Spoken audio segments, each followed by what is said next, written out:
pistols and whistle Dixie. Get some, baby! Get some! Welcome to Guns and Politic, number 3. What? Number 3. Number Trace. Yeah. Welcome to the program. I am Charlie McGrath. I'm the founder of WideAwakeNews.com and an international building material entrepreneur. And I am joined by Craig Simpson, a IT expert, and we're both former military. We both, I'm going to speak for myself because the new drastic domestic terrorist definitions, I don't want to pull my buddy Craig in. He's already got enough strikes against him. He's a gun nut. He's former military. He's a libertarian in a sea of nutbags out in Washington, in the Seattle area. So he's got enough problems, but I myself am a rabble-rouser and a loudmouth, and we are happy to come together once a week and bring you guns and politics.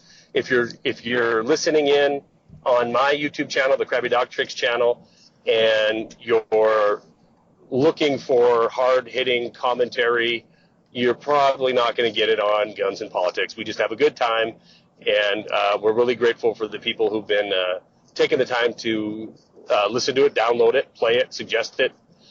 Please keep doing it. And I promise you this, I think Greg will back me up on this, we don't want your money. We're not going to ask you for a dime. We're not going to sell you anything. We're not going to pimp out your valuable time because that's not what we're about. We're about having a good time at Guns and Politics, talking some guns, and getting our opinions out there. And this is number 3, and it's fun. So I am coming at you from the cab of my vehicle, driving across the great state of Montana. Craig is hunkered down in Seattle, and let's do it. How was that for? That was a long intro, Craig. Sorry about that. No, that was a good. That was a good one. That was a good one. That was definitely a good one. So let's see. So it was a good one, you're saying? It was a good one. It was a good intro. Yeah. Oh, thanks, buddy. Yeah, and I'm glad we got a show going because this was a difficult week for me. Not that anybody necessarily cares out there, and it wasn't like I care, Craig. Yeah, it wasn't like a bad week or something. Just work week as far as they go. You know, working on infrastructure, doing what I do. It was definitely one of the more stressful ones, and that's unfortunate. How all the working class people out there, I'm sure you understand how that goes, where you come home and you want to be home. You need to decompress. Maybe. Yeah. Work unfortunately does kind of rule our lives a little bit. You don't have a lot of choice, when it's like unfortunately our weeks tend to kind of be dictated by our jobs in a sense. If work goes well, then your week goes well. But if it doesn't, if it's stressful, then unfortunately it kind of drags the rest of your life down a little bit. So not and you're in a position that yours is a little bit more corporate than mine. I think, and I know the setting, that more a little corporate structure. Although I think it's pretty laid back, the company you're working for. Oh yeah. My challenges are more. I was in Edmonton for a couple days, and with that comes a full day of travel, heading there and coming back, and it just that kind of. If you get into a routine, like you're there in Seattle and you've got to drive to, you know what time you have to get up and go to work, you get into that routine, and anything like extra work or extra stress at work that pulls you out of your norm, I know how upsetting that can be, because I'll go a few weeks in the office and get the routine back down, and then then I'm on the road for 3 or 4 days and flying here or there, and it upsets the apple cart, and it's probably easier for me because there is, I had time in Edmonton to put out a commentary video because, obviously you're sitting in the hotel at some point, and that basically can be free time if you're not all entertaining clients or whatever. Yeah. But anyway, we made it. It's Friday. It's in the evening. It's 9 p.m. local time Friday in Montana, 8 p.m. in Seattle. It's And 9/11. 9/11 your ooh, time, 8/11 my time. So I wonder if that means something. And probably if it means something for me, it means it won't mean anything for you for another hour until not it's yet. 9/11 there. But yeah, Well, yeah. well, before we started the recording, though, it is hunting season. Tomorrow is in Montana. I know this weekend in Seattle or in Washington as well, but in Montana, it's a general rifle season. Starts tomorrow morning, and you were talking a little bit about it, and I said, we should just do the Dude, program. I'm driving, but so what? Yeah. yeah, So, no. are Good. you plan on going out this weekend? Yeah, I'm gonna go out. So it started. General Rifle started last week, and whenever hunting season starts on a weekend, it's never one of my favorites. I prefer when it starts during the week, because so I actually pay to hunt. There's a company, Hancock Forestry Management, out here that it's a logging company, and Mhm. see, it's a double-edged sword. It's a mixed bag. It makes a political eunuch out of an individual because it's just there's so many sides to it. But out here in the Pacific Northwest, at least, it's really common for hunters that can afford it to buy a permit, a pass to hunt on a logging company's land. But and then So wait, yeah. how many acres and how much does it cost? I'm the pass I have. It's actually for several locations. Hmm. The one I'm hunting, I couldn't tell you how big it is, but it's big. It's a lot bigger than a middle Washington city by far. I mean, so I So drive you through. several hundred, Oh, maybe thousands of acres. yeah, I can drive. I could drive probably to drive across the area, and if it's how would I put it? Several hundred acres at least, at the very least. And I'm actually hunting like the southern tip of it, which is kind of smaller because it's closer to me.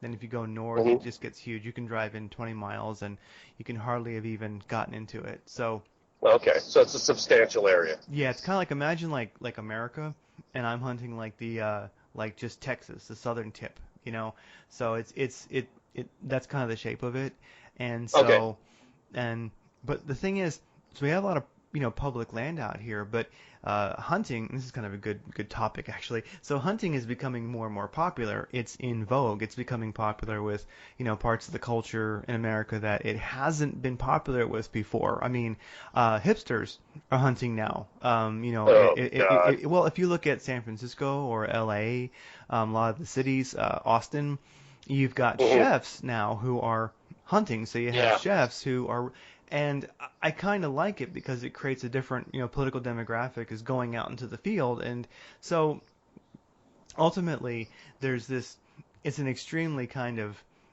Rush Limbaugh fantasy, but the idea is that like if you like timberland, buy wood, right? Because it creates a demand for trees.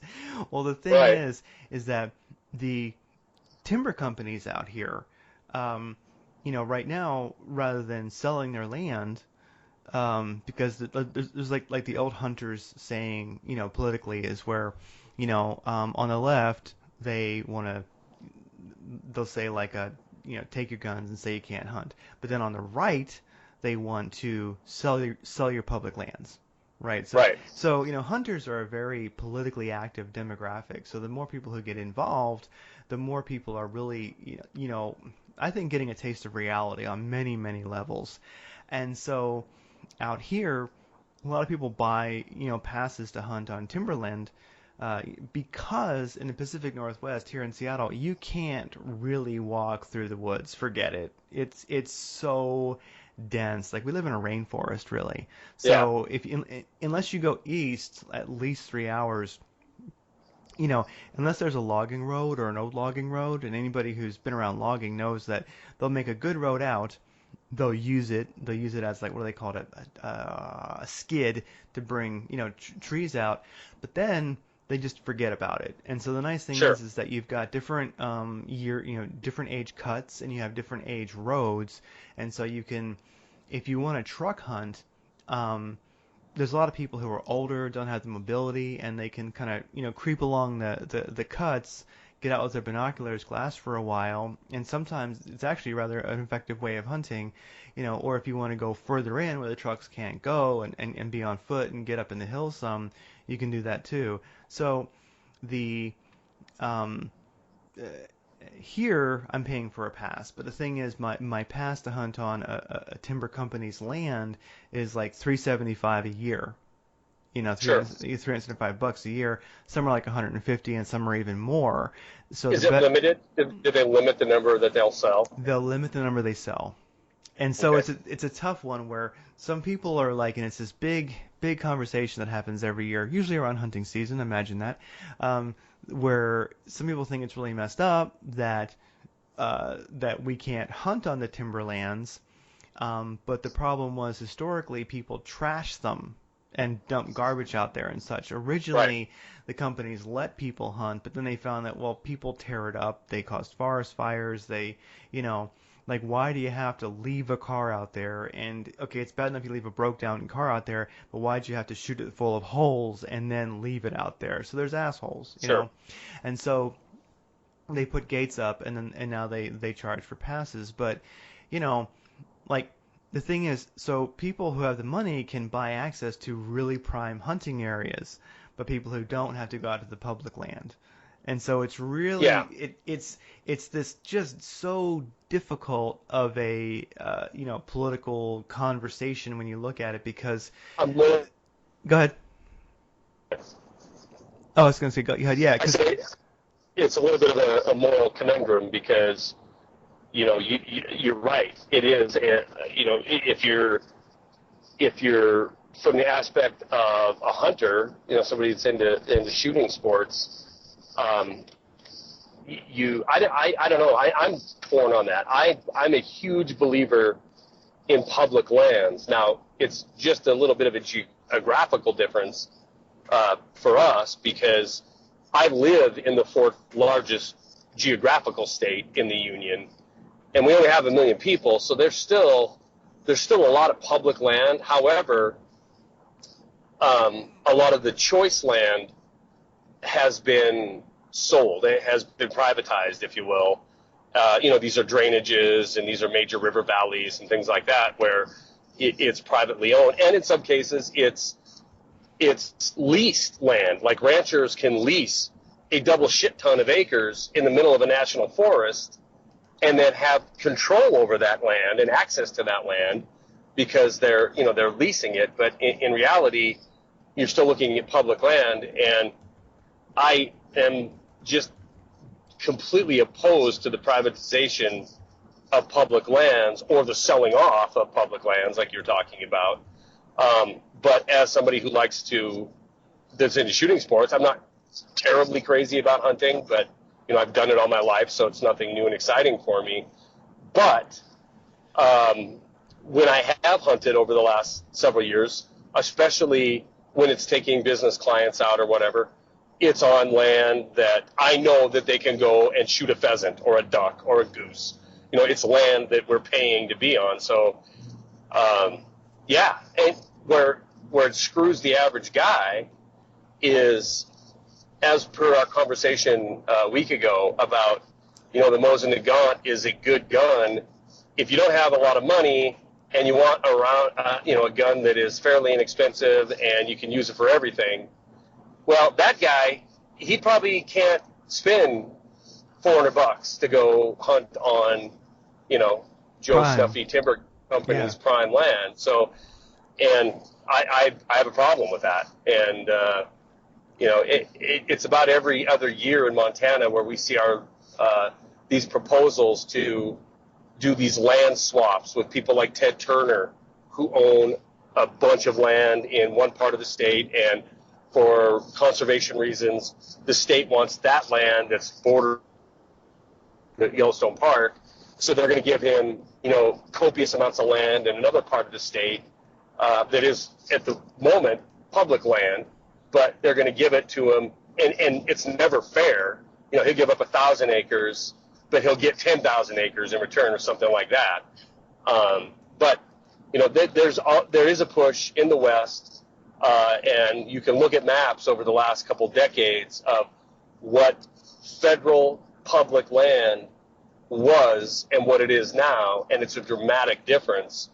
And that, to me, is stealing from every person in this country, because it isn't the government's land; it's the people's land, and it all is a matter of access. Everything that we talk about, that I talk about on my YouTube channel or website, is it's greed, it's money, it's influence with financial interests, and this is just another example of it, where it's something that should be free to do. I mean, this is a tradition in this nation, and you should be able to go out and have access to land that is owned by the people and hunt on this stuff without the worry of it being, corporatized or privatized, and then only the people with means can go do it. $375 is a lot of money to somebody who's going hunting for the food to feed his family. I mean, he don't have that. If he did, he would be buying beef. So I don't know. No, but I understand. I know where you live, and I know what you're talking about. I fly over that country all the time, and at least 100 miles east of Seattle. I mean, you might as well be flying over over Vietnam or Southeast Asia. It's just jungle. I wouldn't want to be down in that stuff. No, it's awesome. And that's the tough thing, is that, like, if I was to live in like the center of the state, or the eastern side, then you're getting into, public land is more huntable. But here on the Right. west side, part of hunting is, I know that some people don't do this, but I do, is that you want to spend time where you're going to be hunting. You've got trail cams, and off season, as they call it, you're out hiking, you're out checking your trail cams, you're checking for sign, you're looking at different angles things are moving, which way, so I'll be like collecting trail cam data, all year, and then when season comes along, it's time to you've got your plan. But the thing is, it's really hard to scout when your drive is, if I wanted to hunt, let's say, public land, I'm looking at a 3-hour drive to get to it. Wow. And So how far is your elitist private hunting area? An hour. Okay. An hour. And see, that's the thing, where so on the weekend you can drive out and you can go for a hike, and you can swap out your trail cam SD cards, and you can actually literally hunt. You can scout and such. But and there are public land. There's public land. Maybe a little bit further than that, like an hour and a half or so. But the problem there is that you're too close to the city, and there's just way too much pressure. Yeah. So it's kind of where it's tough, because the days of the person in the Midwest or the South, buying like their Mosin Nagant and going out deer hunting, for an investment of $70 and $5 for a tag. I mean, it's tough, because we are sort of talking about, we might as well be talking about the Revolutionary War, like 1750s. Yeah. I mean, it's well, and yeah. That here where I live, that is actually still possible. I mean, you can go, for a tank of gas and a tag, get on some land that's huntable and have a fairly high percentage chance of shooting a deer or elk without spending a double ton of money. So I mean, if you're sustenance hunting, and you need it, I mean, I don't think you're going to pay attention to the rules anyway. And why would you? You got a family to feed. But just geographically, where my sister lives in Alabama. I loathe, by the way. I love my sister. Alabama. Bama? Sorry. Bama. Bama.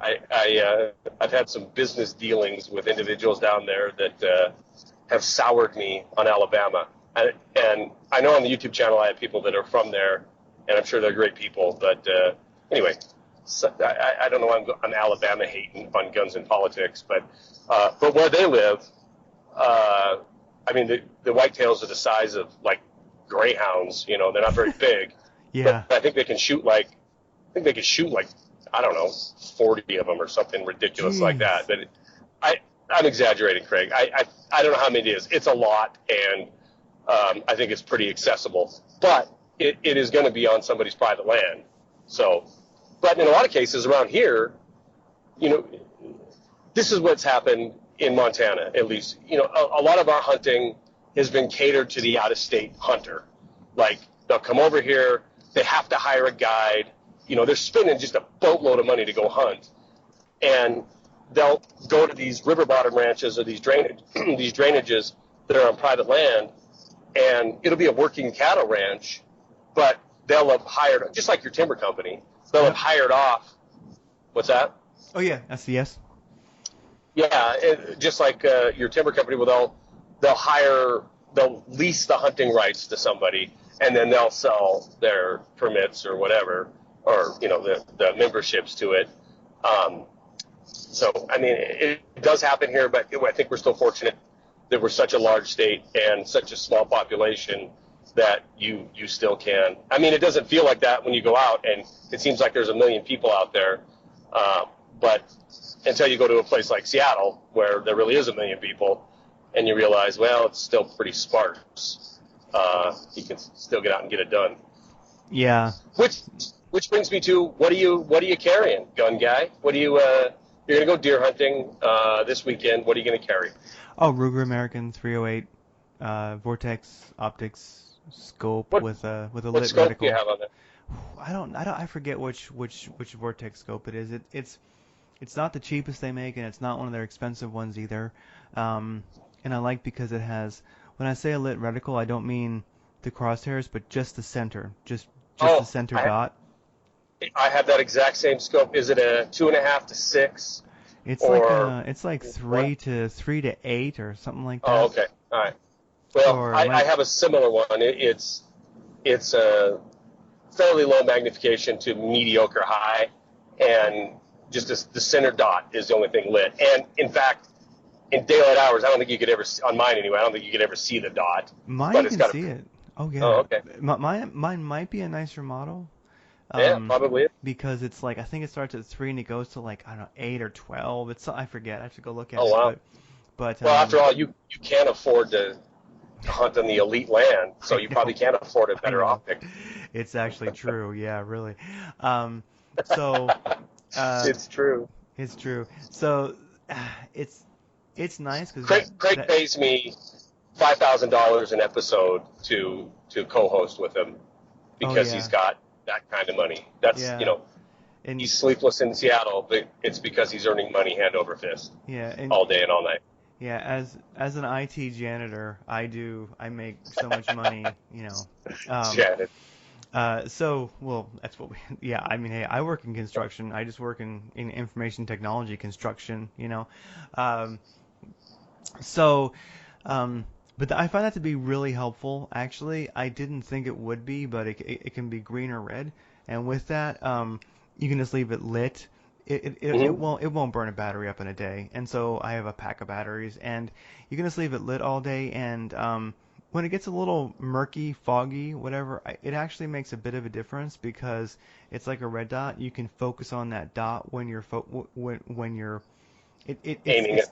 Yeah, I mean, it actually makes a bit of a difference. It allows you to have more range of focus with your eyes, I guess. You can look at the animal and also see the reticle, see that red dot while you're, zooming in on it. It actually works pretty good. So we'll see how it goes. But sure, I've shot several animals. Well, let's face it. If you're a hunter, you're most likely going to shoot something at at legal shooting light, and on both sides of the spectrum, at dawn or at dusk, because that's when these animals are active. That's when they feed and drink and bed down, and they're moving at those times of day. So I've shot several animals at that time of day where it's the sun's not up, but it's legal shooting light. The sun's not set, but it's or the sun has set. I think you have a half hour after sunset, and where it can be hard to see your reticle at times. It makes a difference. It's actually worth it. I thought it was kind of a silly feature, but it just kind of came with the scope, and I didn't care. And now I realize that actually it was a cool feature. So we'll see how it goes. And the nice thing here, there's pros and cons in the Pacific Northwest, but pretty much it's not really just morning and evening here. It's pretty much like 7 or 8 in the morning until like noon. Then there might be a break during the day, and then it'll start later afternoon. So we actually have, especially if it's foggy, because it's here we live in a swamp, and so you'll have animal movement all day.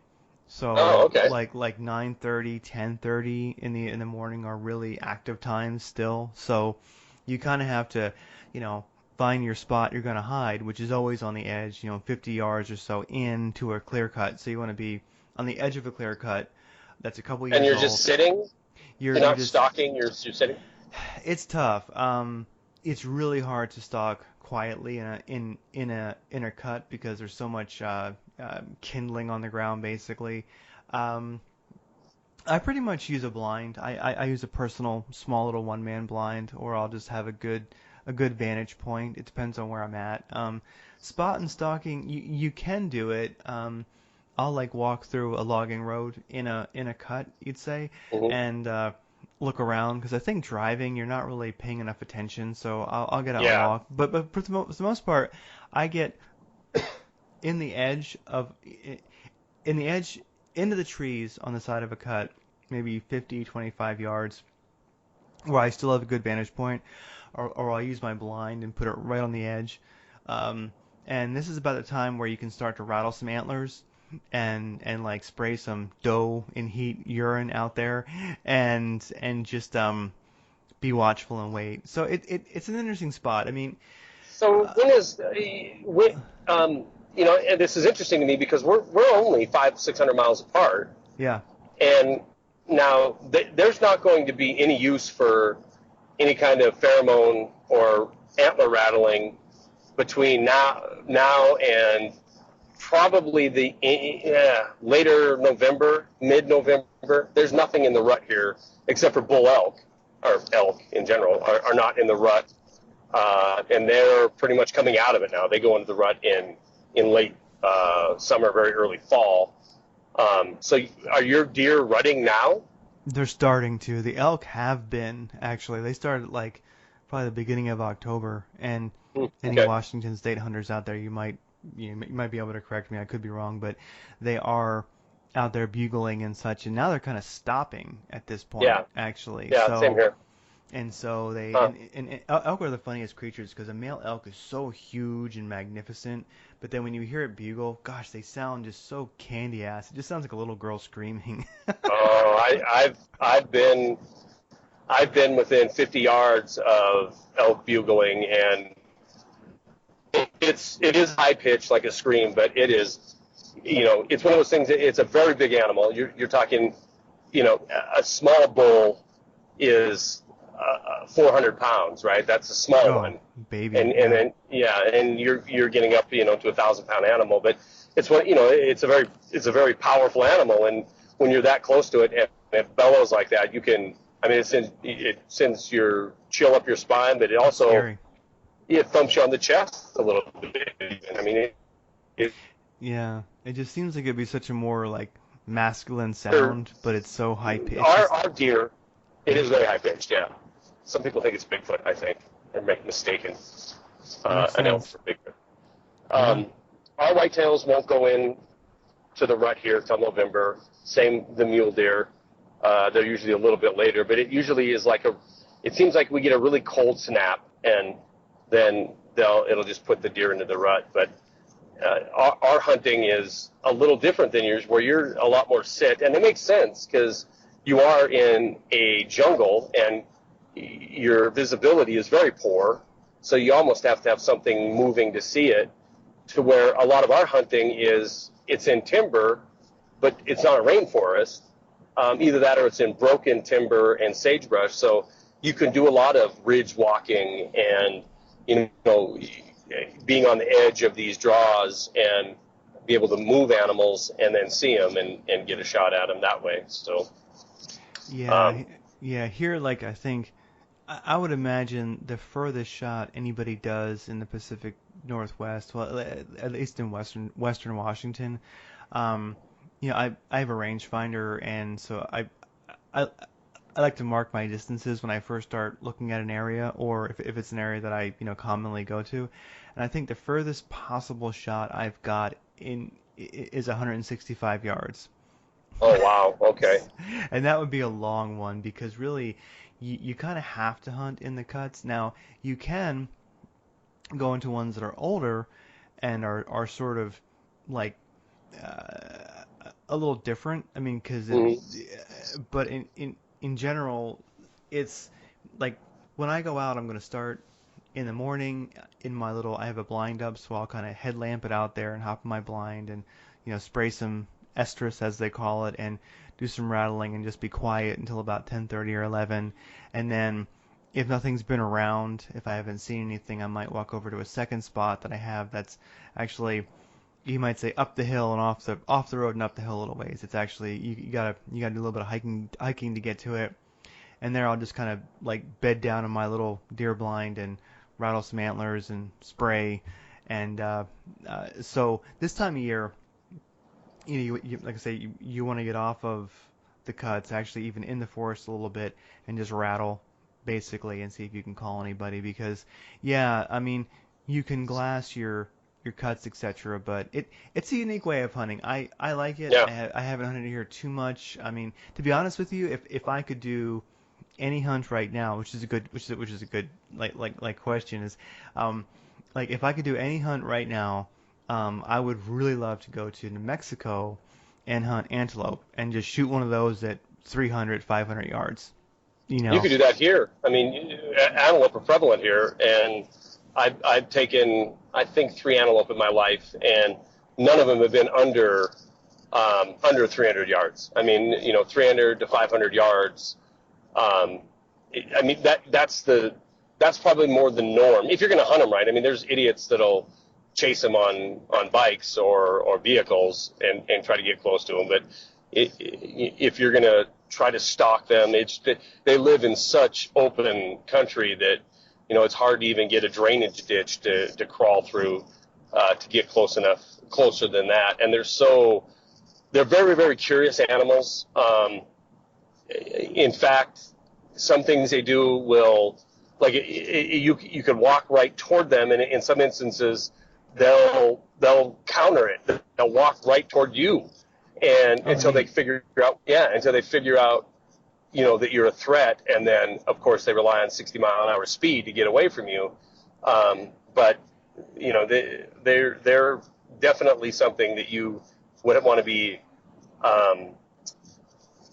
have your long distance shooting down, because it's probably going to be a longer shot definitely than 160 yards. I shouldn't say definitely. I'm sure there's people that shoot them closer than that, but my experience. People that bow hunt them. I mean. Yes, exactly. Yeah. And that's the kind of hunting you're talking about, is blind hunting and waiting by a watering hole so you can get within bow range. Rifle hunting, my experience has been, it's going to be a long shot. And so, yeah, but that's kind of this state. I mean, there is blind hunting and tree stand hunting. Usually it's bow hunters doing it. And that takes a lot of patience that I don't have. And I enjoy, we were talking before we started recording the program about, I might go hunting with a friend of mine tomorrow, and I don't know, I might not even bring a rifle, because I don't care if I shoot a scrawny white-tailed doe. I enjoy the hiking more than I do anything, and I'm super stoked because my ability to get out and hit some of this timber has been really hampered over the last couple of years, to the point of maybe I could get a mile and I'd have to, I'd be done. My lungs would be shot. But now I'm running again, and I'm in, fantastic condition compared to what I was last year. So I'm excited to get out and do some walking. But if I do, and when I do deer hunt this year, I want your opinion on something, because it's going to tick off a lot of deer hunters, because they'll think it's not humane. But I'm hunting with that Tika this year, which is in 223, and I mean, I've done my homework on it as far as what bullet to use and what grain and what pointed, soft point, or what the makeup of it is. And I'm just absolutely convinced that that's plenty of rifle to shoot a whitetail or mule deer at a reasonable range. I'm not going to try to kill one at 500 yards just because the energy isn't there when it hits them. But I think 0 to 300 yards, I think it's a doable caliber with the right ammunition and right shot placement. Your take? Oh, for sure. I mean, here in Washington State, it's not legal. You have to be 7mm or bigger, and so that kind of rules it out. It doesn't rule an AK-47 out, but so I think if you're using, I mean, I wouldn't use ball ammo no matter what. I mean, I wouldn't just use a full metal jacket with no hollow point or soft point, no matter what caliber I was using. But if you're using a heavy grain soft point, or like Hornady, something, a good quality ammo that's meant for hunting, I would say a lot of people do it, and they have plenty of luck with it. It's still, I mean, I'd have to say I would be tempted to use that rifle.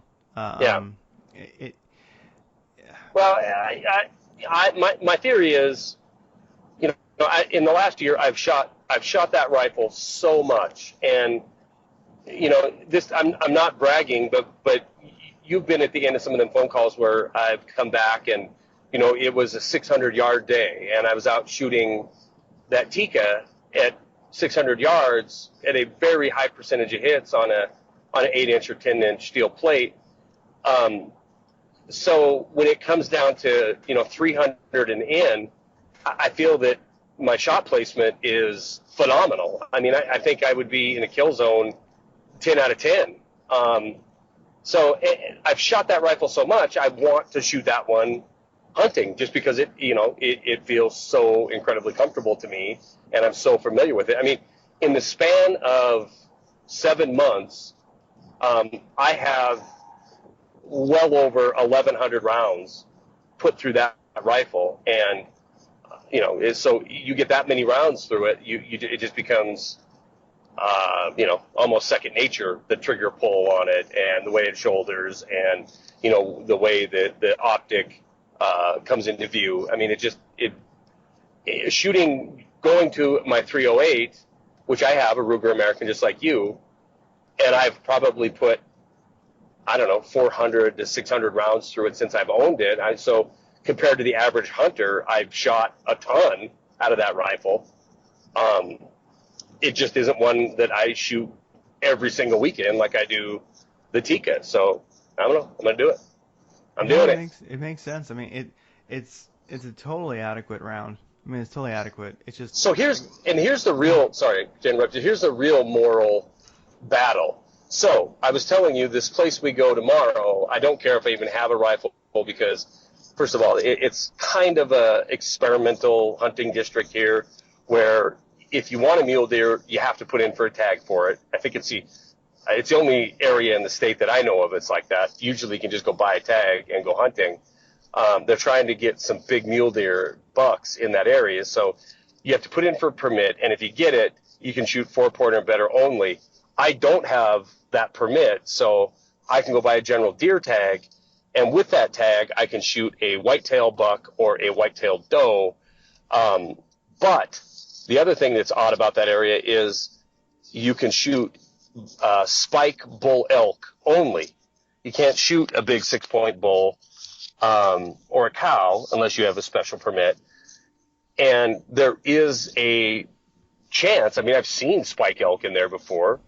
There is a chance that if I did go hunting, carried that 223 up there, and I'm, went up there thinking I'm going to deer hunt, but stumble across a cow elk, a spike elk, well, then I got a problem, because I don't want to shoot a cow or a spike elk with a 223 at any distance. I just don't want to. I just wouldn't do it. In fact, I would say, well, I'm an idiot for not bringing my 308, just because, I've shot 4 elk, I think, in my life, and one of them, when I dressed it, or not dressed it, when we were butchering it, I found 2 bullet slugs in it, and one of them was in the front shoulder, and one of them was more towards the hind quarter, and it just made me realize there's such a big animal that you really need to have. I question if that 223 could it go through and hit a vital? Sure, but I think if it hits it in a bone, I really think you're just going to destroy that animal and never find it. I think it's going to either wander off and get an infection and die, or maybe bleed out over, a long period of time. But I just don't think it's responsible to shoot a 400-pound animal with a 70-grain bullet. Yeah, no, I would say that it's funny because it really depends on I think sometimes on the area that you're in. Like, if you were hunting antelope at a distance with the 223, it might run, but you're going to see where it goes. You see, so the thing is here, at least for me, I might use a 308, and easily a 223 would be fine for a deer, but it's not legal. So I'm using a 308, and I know it's really like the worst thing you want to do, but I go right through the tops of the shoulders. And Yeah. I know that ruins a lot of, meat, as they say, but it is, if a deer runs 50 yards, you could lose it here. Yeah. So you really want to stop it from running. So, I guess really there's a lot of things to take into account. Like here, use a heavy caliber for deer and shoot it where you usually wouldn't want to, so that it doesn't run. Then again, some people will still go through the lungs and then just track it. But it's one of the things I was, like we were talking about earlier, is as a working class person who's doing the 9 to 5 thing, I don't have a lot of time. Yeah. And so in a sense, it's even though I love nature, I like being out there, I like scouting all year. If my hunting season was 11 minutes and I shot a deer, I'd be totally thrilled to be done with it. Yeah. So even though I enjoy it, I almost enjoy the scouting all year, and taking pictures of deer and elk, and being out in nature. I kind of appreciate and have more fun doing that than actually hunting season, because hunting season is when the pressure piles on, and even though I want to enjoy it, I think the largest part of me just wants to get it done. Yeah, no, I totally understand that. And I used to be a lot more into hunting. There was several years there where I was hardcore into hunting. I'm talking like tomorrow's opening general season day.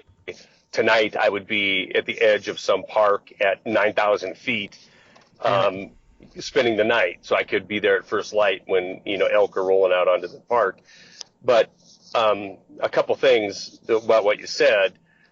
I don't know how many deer I've shot. I'm going to say north of 30, and I tend to sight my rifle in. My hunting rifles of choice have always been 30 caliber, and generally speaking, if you sight it in 3 inches high at 100 yards, generally speaking, so don't leave comments. I get it. There's different ballistics, but generally speaking, you're going to be passing back through zero again at about 300 yards. So you're pretty much covered from anything from 0 to 300 yards. And so I ended up shooting a lot of deer where I misjudged the distance by 50 yards, 60 yards, and ended up shooting them exactly where you're talking about, which is high in the shoulder. And with a 30 caliber rifle, you're right. The beauty of that shot is you just watch that deer fall in a heap right in your scope. It's done. They're not moving. They're going to fall and probably dead bleed out by the time you get to them. And the truth of the matter is, I don't know about the deer out there, but even a big mule deer, you're not wasting a lot of meat right there. You're really not. And what you do waste is not really prime cut on a deer. I mean, most of that front shoulder, yeah, you can get a roast or two out of it, but most of it when I butchered a deer, and it used to be I butchered them all by hand, that was grinding meat. Most of that front shoulder is going to be going into a bucket because that's going to get ground into hamburger or something, sausage or something. So I don't know. I don't think it's a bad plan, especially living in the thick of it there. It's going to drop them in a heap, and that's going to be the end of the story. I am interested. One other thing you said that I think is interesting is the state of Washington. You have to have a 7mm or larger to go big game hunting.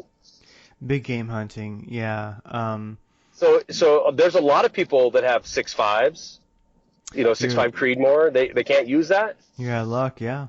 Wow. It's 7mm. I believe. I mean, I could be wrong. Well, it's probably right. I mean, we have regulations here on caliber size, and to be honest with you, I don't know what it is. I know you can't go hunting with a 22, but I know you can with my 220 or 223. I've never shot an animal with a 223.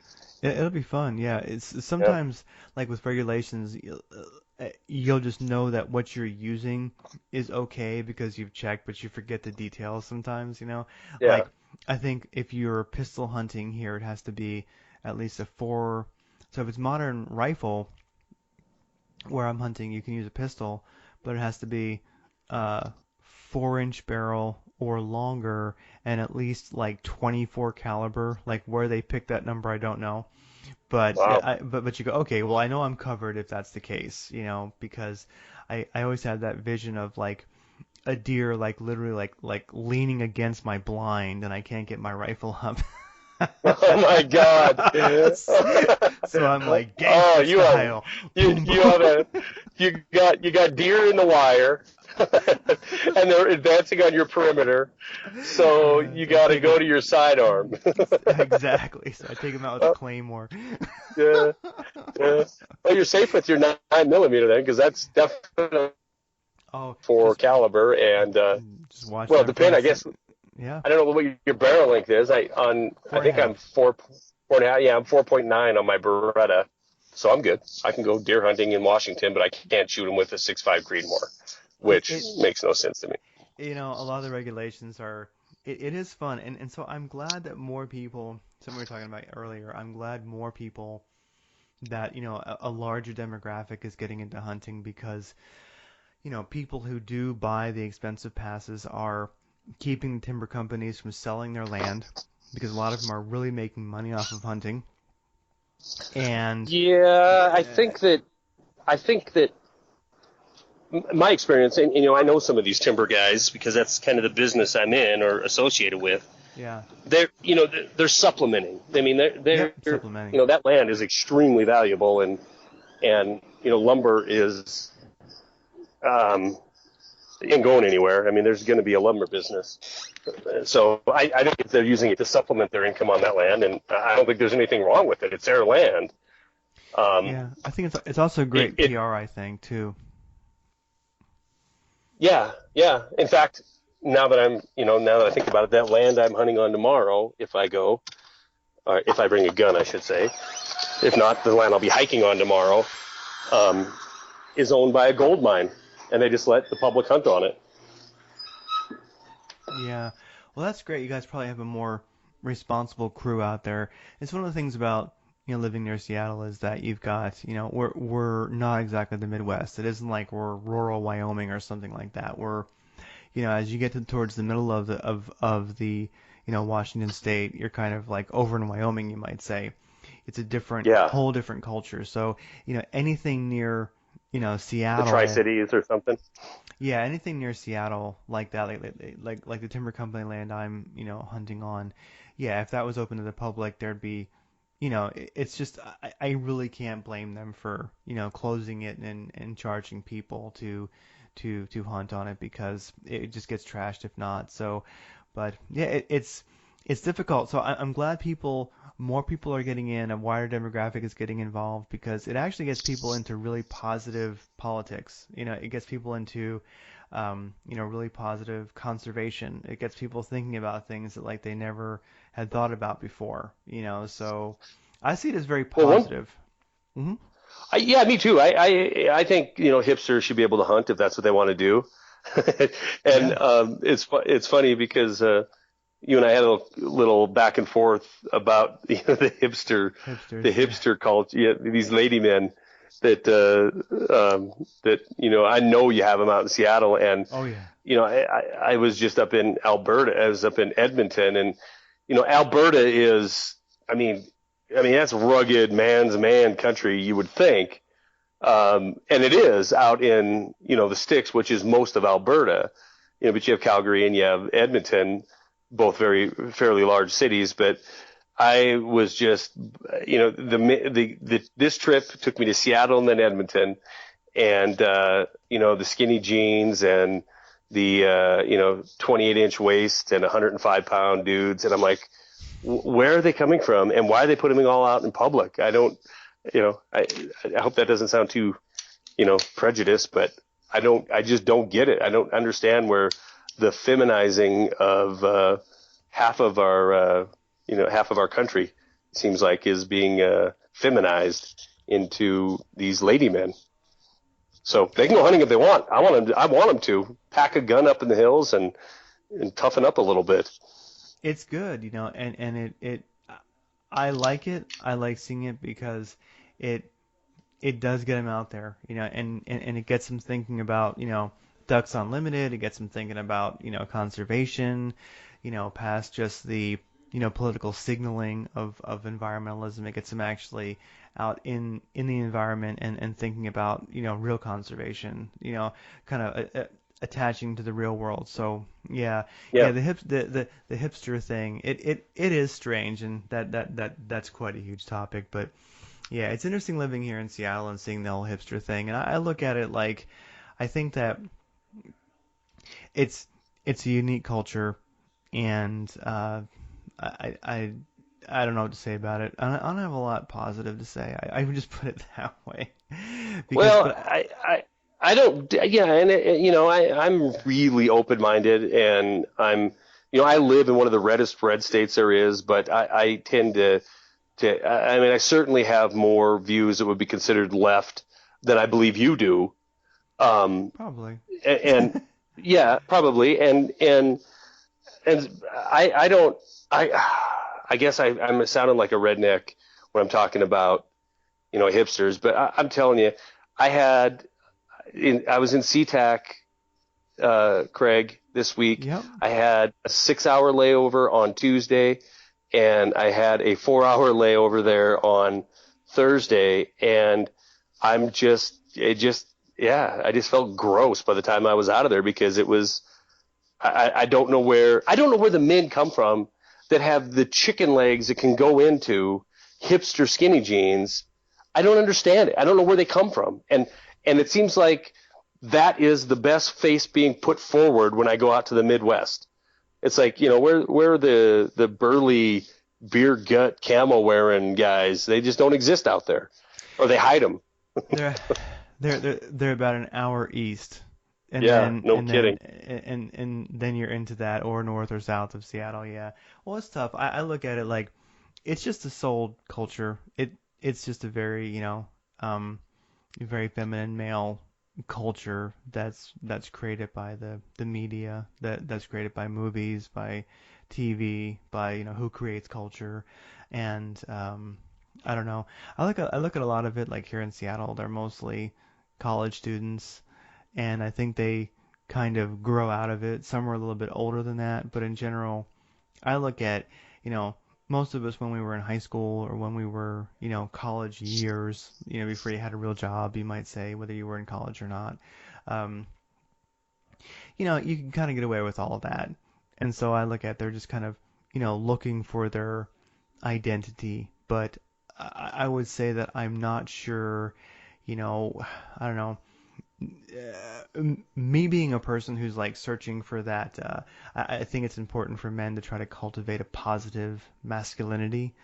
Um, however you may do that, whether it's, reading books like Fire in the Belly or like, Iron John by Robert Bly or, um, there's a cool book I was listening to recently. I got it on Audible. It's really cool about masculine. Let me pull it up. Yeah, it's called The Way of Men by Jack Donovan. Really popular book. Gets into, you know, basically masculinity. Reading a lot of man books there, Craig. I do really read a lot of man books. I do. And so, I look at, from my perspective of masculinity, and I do see the hipster culture as a very negative non-masculinity. Yeah. It's very somewhat destructive. It's kind of like the whole MGTOW thing, like the men going their own way, where basically like kind of, shunning society, shunning relationships, and just, playing video games and watching movies, and just kind of Yeah. giving No, up I on life. And I, I agree. And maybe we are be labeled as just, we're getting old and we don't understand the younger generation. But I do think there's something to what you're saying with it's one thing if it's just a fashion thing. You're a college kid and this is what's cool and that's great. I think people should express themselves however they want to, but it seems like just a loss of identity as a gender. You know what I mean? I mean, oh, it seems, exactly. yeah. And that isn't saying, look, I know oodles of women who are hunters and they're outdoors people and they're into shooting and they're tough as nails. I mean, I live in Bozeman, Montana, so I know women who are loggers and who are in construction and love it. They absolutely love the physical nature of it, being outside, and they do fantastic job at what they do, but they're still women and they still, it seems like the female, maybe it's just because we're both guys, um, uh, what am I trying to say? Their identity hasn't been so watered down. It seems like over my lifetime, the right thing has happened with females. They've expanded what is considered to be a job for them or a trade for them. That's expanded. The horizons have expanded. Pays are becoming more equal. Although I think there's still quite a discrepancy out there. But when they're more able to do the things that they should be able to do, and at the same time, I see the opposite happening with my gender, which is this notion that you can't be masculine because it's brutish or it's destructive to somebody else's feelings. It's almost like a hate crime to try to be masculine. Not putting on an act, but just to identify what you are and to let your nature be its natural self. You know what I mean? Oh That makes yeah, sense? yeah. When you're not even necessarily being, um,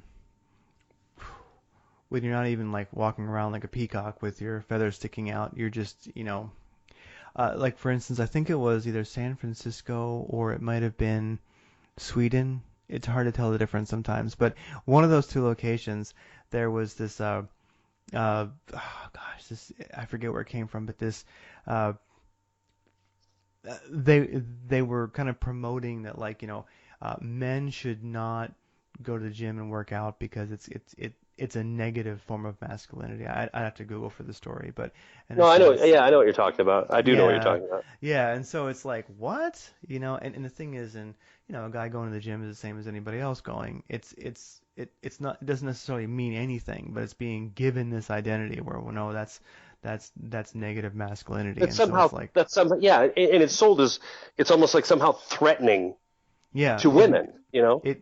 it may cause them to be masculine. It may cause a rise in testosterone to go to the gym. It's like, well, that's been okay since the beginning of time. What now? All of a sudden, so yeah, definitely. So the hipster, I think, is in a sense just a. I think it's it to me. He's just a pussy. it, and a coward, basically. Two things I don't hang out with, either one. Yeah. And I would say that it's funny because this is the thing is that I look at like the hipster as an over domesticated male. There you You know, go. That's a great description. yeah, it's over domesticated, like domestication complete. Like one of the things that I think of is if you've gone turkey hunting or duck hunting, it doesn't matter. If you've plucked a duck or you've plucked a turkey and you look at that next to like a butterball turkey, a domesticated turkey, you go, these are two different things, you know? And I look at like we were all kind of born domesticated, but we were all kind of born that butterball turkey, but we can kind of get some muscle tone back, and we can get some of our instincts back. We can go out and hunt. We can have our gun on our shoulder and our knife on our belt, and we can go out and get back in touch with our instincts, and we can. So in a sense, I think that there's people who are going that direction, even hipsters, and then I think that there's people who are just kind of completely collapsing to the domestication, and Yeah. that's just kind of how I see it. And but what's weird is how come what is domesticated, in a male when it comes to a beard? It's so weird because the hipsters, even though I think they are like basically over domesticated, like if you've ever been around a farm and people out there, if you've been on a farm and you've been around turkeys, they're by far domesticated turkeys are probably the dumbest things on earth. Um, so you look at like domestication complete with the hipster, but what's with the beard? Because isn't a beard kind of a form of masculinity? Because you've got these like over You know, domesticated men, but they have Abe Lincoln beards. Like they well, got here my yeah 15-year-old son, he's got it figured out, and he brought this to my attention that, he's always like, he thought beards were cool, and he was looking at, Grizzly Adam type beards, or even big thick beards, but they look like a logger or something like that. They just look yeah rough and tough with their beard. And then he came home one day and he talked to me about, yeah, I think, Dad, I don't know, beards are cool unless they're hipster beards. And I said, well, wait, what's a hipster beard? And he goes, those are the beards that look like that they spent 3 hours in a beauty salon getting them, perfectly groomed, and the right product on them to make them the perfect shape, and it all made sense to me, because to me that's a hipster beard. It looks like they were trying to chisel it out of stone or something like that. It's so just perfectly manicured that it's almost like an accessory. It's almost like a handbag for them. You know what I mean? yeah, it actually is. And but the thing is though, that's totally true. But then at the same time, if you look at Civil War photos, like you go to you can like image search on Google like Civil War portraits, Civil War military photos, Civil War beards. Actually, I think there's Yeah, actually some sites that are actually dedicated to Civil War beards, and yeah. it's so funny because you talk about something that hipsters, they don't put any effort into their beards compared to like the average man during like the Civil War era, like the 17 I That's a mean good point. these things are works of art, and these men, like, they're just so brawny and tough. I can only imagine shaking hands with some of these guys. It'd be like, "Hi there," and you would just feel just so moated. You'd be like, "God, this man's hand is so strong. I give up. I'm gonna go Caitlyn Jenner. I'm not a man. I can't. I'm embarrassed by myself. Well, that is true. I know exactly what you're talking about. I think the main difference is you're not going to catch them with a Girl man pants. bag and skinny jeans, skinny mom jeans on. You're not. You're not going to see those Civil War guys. They'll gut you if you even suggested such a thing. Oh They might yeah. gut you with a perfectly manicured beard, Oh yeah. but So- still, there's no mistaking those times for now, as far Oh as yeah. I what mean, they had to do to survive. those guys were fighting with Mosins, but they didn't have the bolt yet. Yeah. I mean, Did you happen to see the movie Seth MacFarlane, who's the creator of Family Guy and American Dad, a couple actually, I know it's pop culture, but they're actually pretty ridiculously hilarious and I'm sure everybody listening has seen at least some of them. But he had a movie that he wrote and directed, I believe, and starred in, and it was A Million Ways to Die in the West. Did you happen to see that movie? Oh, I didn't see it. No. If you want, I mean, it's really raunchy, so I'll warn you now. I'm sure you can handle it because you're not the aforementioned hipster, but super raunchy, super, inappropriate, which is Seth MacFarlane's trademark. But they do a whole big sketch in there about, going to the mustachery so you can get your facial hair worked on. But it just reminded me of that when you're talking about how they prim and prepped over their facial hair in those days. Oh, definitely. Check it out. You gotta check it out. A Million Ways to Die in the West. And but Die in the West. Okay. yeah, and you might not want to watch it with somebody that could be offended by really gross jokes. I'll just warn you that right now. But A Million Ways to Die in the West. I'll have to definitely check that out. But yeah, I also have to put a link in if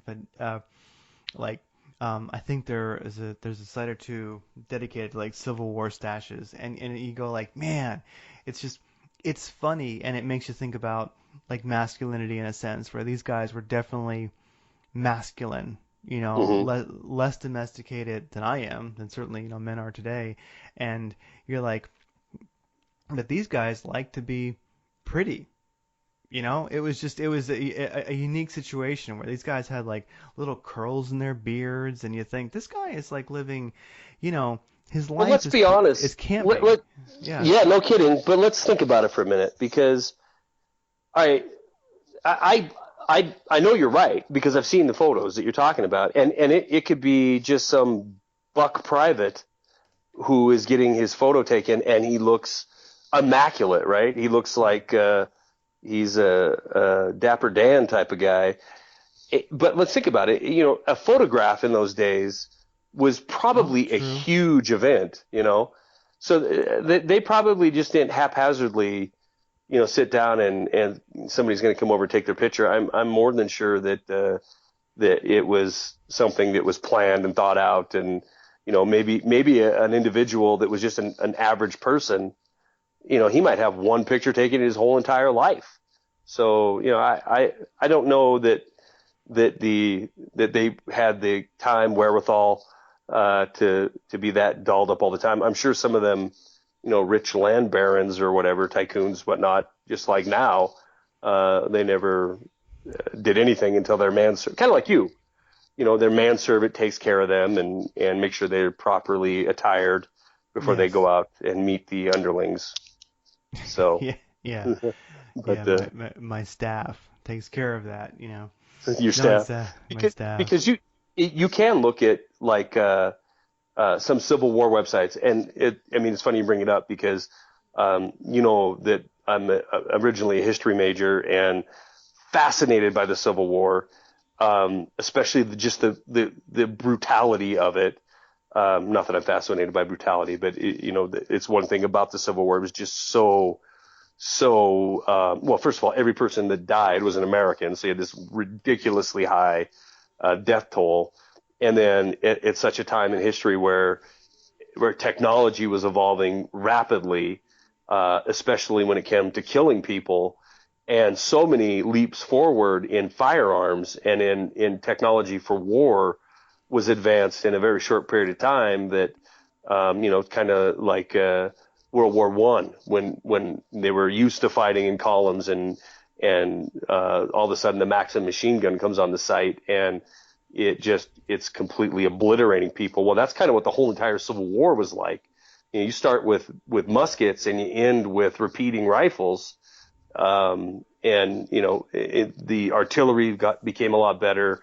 The tactics became more devastating, but you can look at pictures of that era and photography and recording this carnage was at an all-time high as far as technology was concerned as well.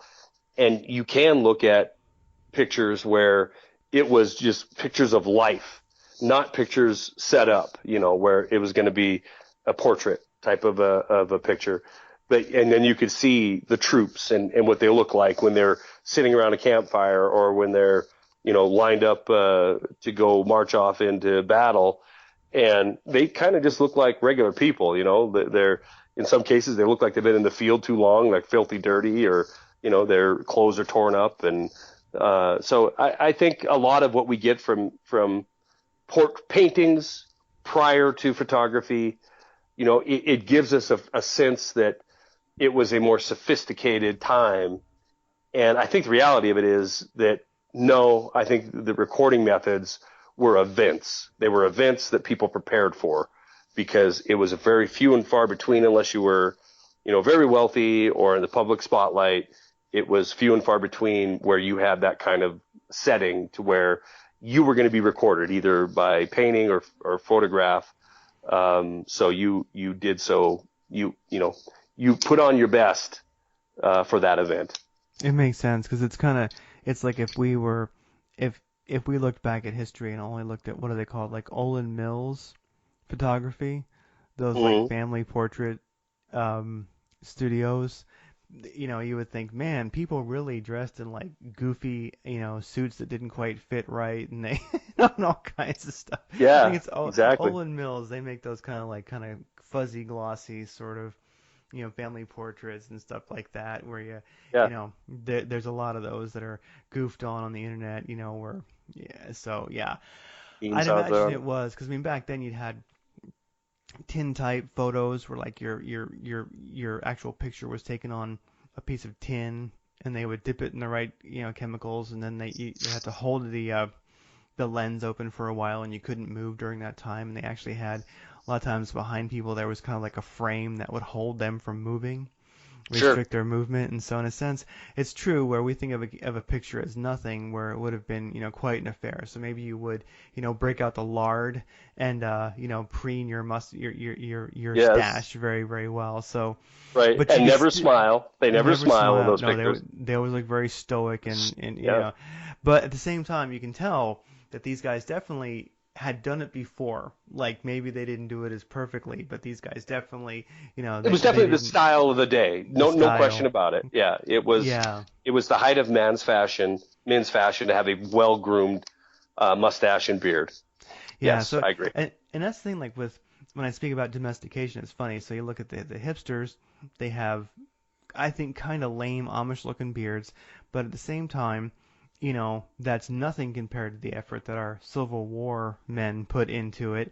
And then at the same time, like, so I was in, a sporting goods store the other day, and I saw this like one, and I don't want to make fun of people, but I saw this one hipster guy, and he was extremely, feminine looking, and he had floods. Like back when we were kids, like if your pants were too short, that was called floods, and you would get beat up at school for that. So he had floods, but now they're a style, and he had kind of very weak shoes. And anyway, the guy was You're so judgmental. I love it. Yeah, the guy was very interesting, and it was funny, I thought, because he with him he had like I think an extremely hot girlfriend. And I guess, maybe a sister, I don't know. But I was just thinking, I was like, man, this is really, I'm like the pickings are pretty slim, aren't they? So well, I was kind of feeling, I was feeling bad for women at that point. I'm like, geez, like this is what you've got to choose from, man. That's pretty sad. It's funny because my girlfriend and I, when we're down in Denver, she'll comment on she don't give a crap. She'll comment if a guy's hot, and she thinks so, she'll say it. And if she thinks a guy is not, and like since we've been together, I'll go through phases where I want to be a running guy, and so I run a lot, and I'll neglect lifting weights, and then so my weight will get down, and I'll get skinnier, and she'll make comments like, if you end up looking like one of them guys, I'm gone. You need to know that. I'm out. And grow a beard and wear girl pants. Yeah.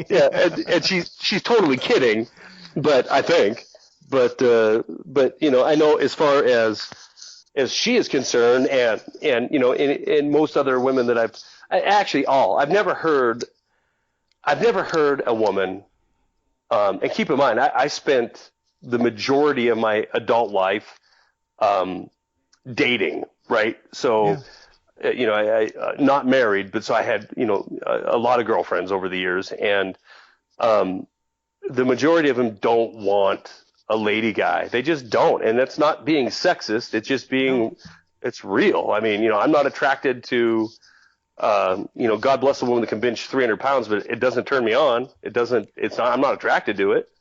I want a feminine female, and I'm assuming for the most part, women want a more masculine male. And that doesn't mean brawny and gross and, bulky or anything like that. It just means they want him to act like a guy. Yeah, exactly. Unless you're kind of biologically broken, or you have bought into a culture that is degenerate. So that's the way I look at it. And I don't want to get into the whole born that way / choose to be that way type thing, as far as talking about like sexuality. But I'm speaking in generalizations. The majority. Generally speaking, men want women and women want men.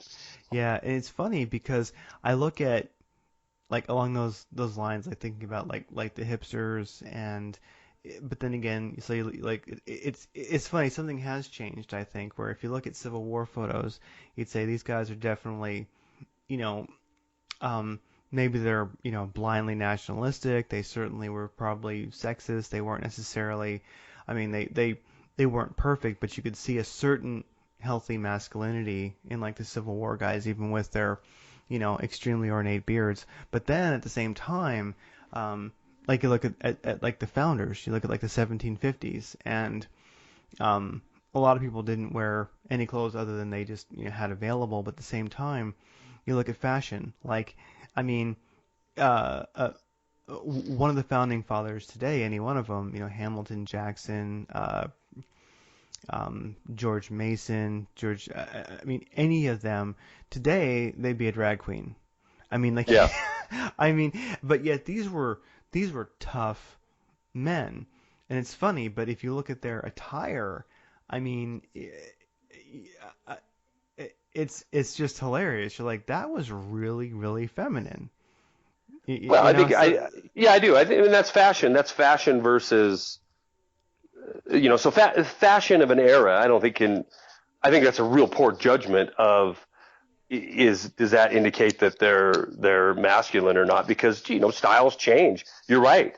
I mean, they used to wear powdered wigs, and that didn't mean that they were feminine. It just meant that was the height of cool. Probably no different than, same analogy between when you and I went to high school in the 80s. There was things. I mean, a lot of that stuff's becoming popular again, but things that guys wore then that we look at now and think, ugh, that's feminine.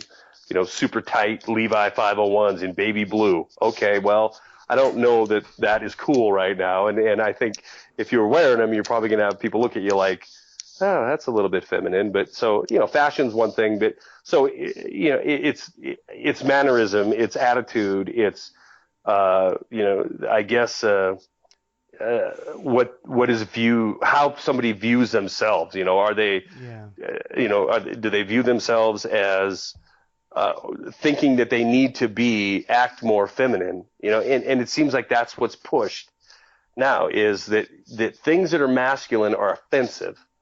And, and if you teach a boy, if he grows up in Seattle and he's constantly hears that, like Chinese water torture dripping, that masculinity equals sexist, or you're a bigot, or you're just one calorie away from being a supremacist if you have any masculine traits. I think that can be drilled into people. It is. So that, and I think there's a portion of people that buy into it. I don't know. I'm certainly not an expert. I'm not a sociologist.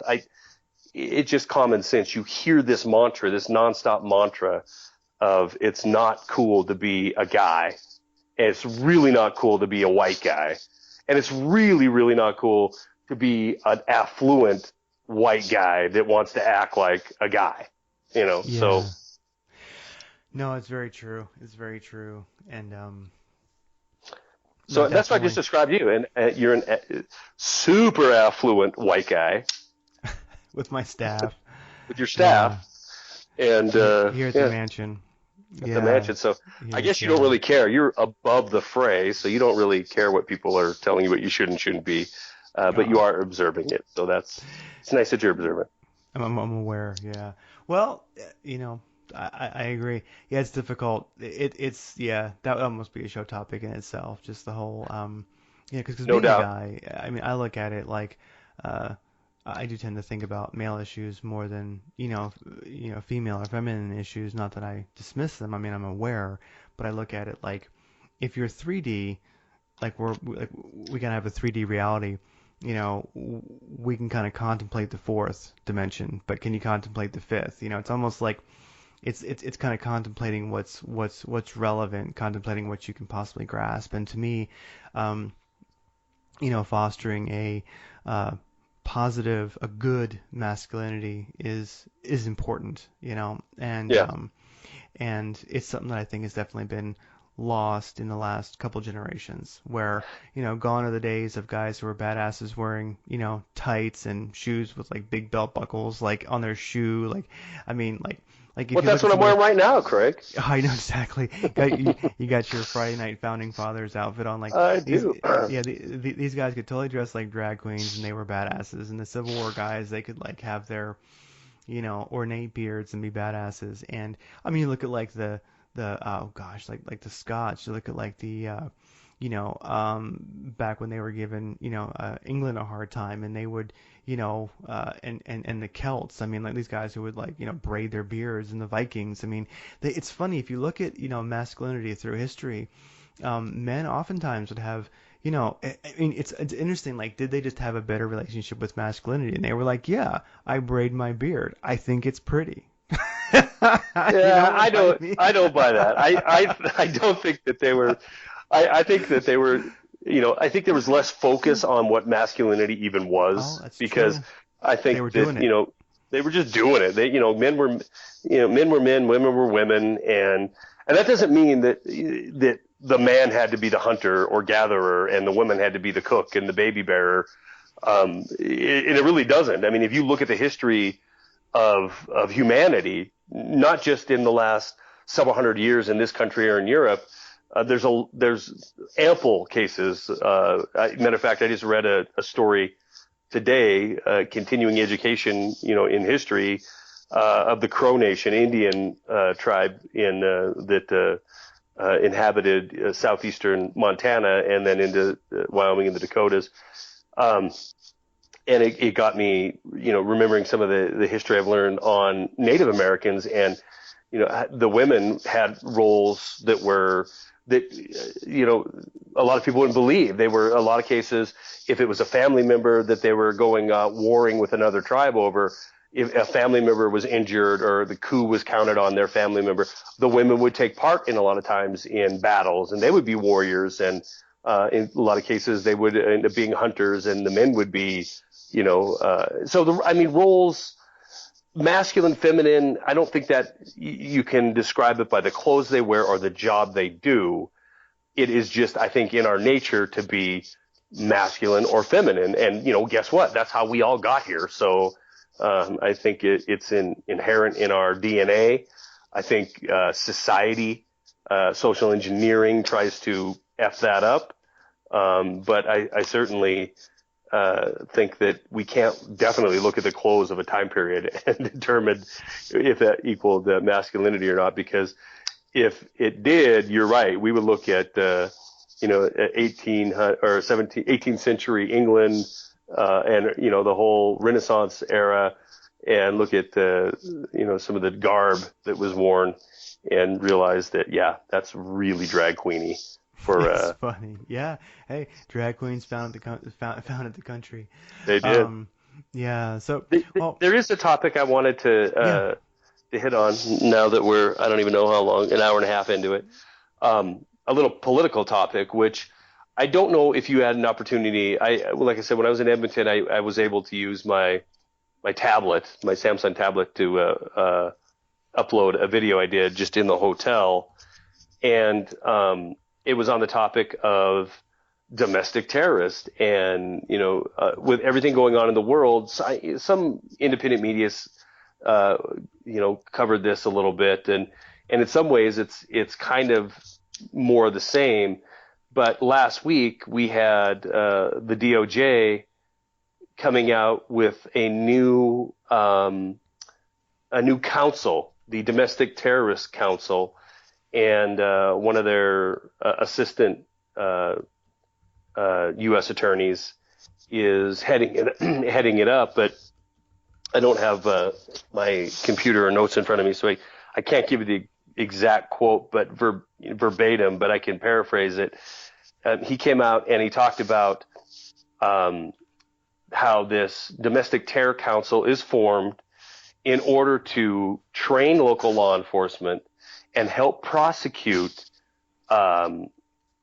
individuals who have caused a violent crime increase in our country, and it's based on the beliefs that include anti-government beliefs, anarchy beliefs, and then, of course, right behind anti-government and people who believe in anarchy, which are both political ideologies, right? That's both together. There's no crime there. There's no crime in hating your government. There's no crime in questioning it and hating their policy. There's no crime in wanting to be an anarchist. That's not illegal.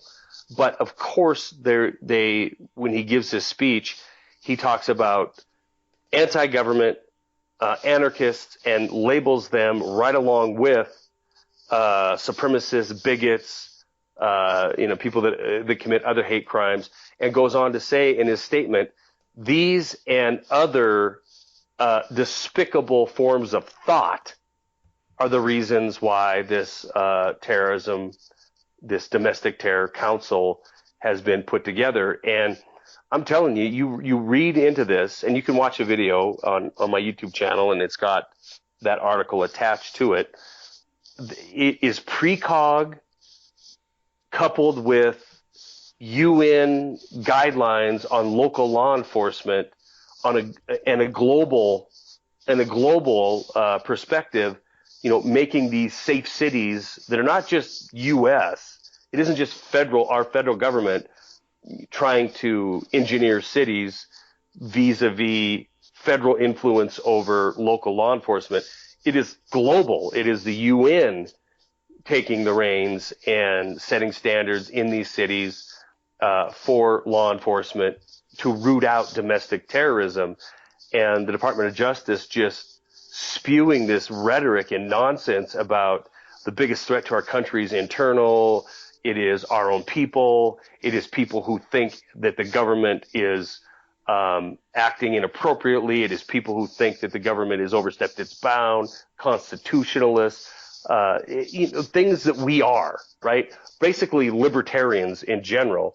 But any individual who thinks outside of the construct, anybody who dares to be critical of their government or to critically think of the policies of our government can be and are being and will be continued. It'll be more egregious, be labeled as a potential domestic terrorist. That coupled with the notion of investigating individuals that have this kind of thought, that display examples of this kind of thought, investigating them in a way that is wrapped in we're going to prevent crime before it happens.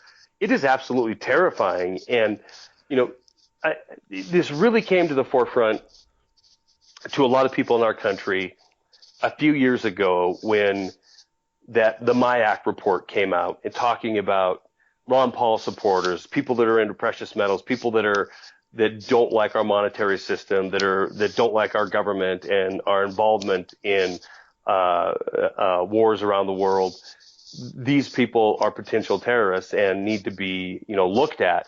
The language was softer, but the momentum really started to sink in, especially to a post 9/11 generation that hears that kind of talk and then hears it over and over and over and over again. It's, we're talking about how do you teach that masculinity is evil? Well, you can't do it to Craig because Craig, he's an adult. He's got his own mind. He's thought about this thing. He's grown up in a certain way that your bullshit is never going to work on him.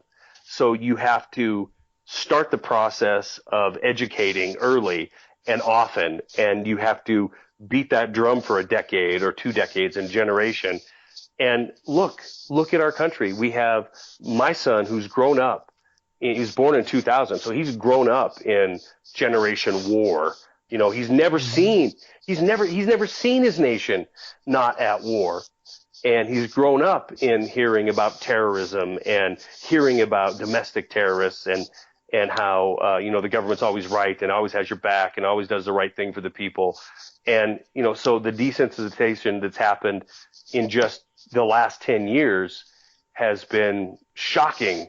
And, to see it progress like this, I guess it isn't a new thing, but it is certainly something that needs to be talked about. And we need to understand that this kind of talk isn't a flash in the pan. It is an agenda, and inevitably it's an agenda that's going to come after your personal individual sovereignty. And when they start talking about precognitive actions, that is terrifying to me, Craig. Oh no, it definitely is. I look at it and I wonder if it's that.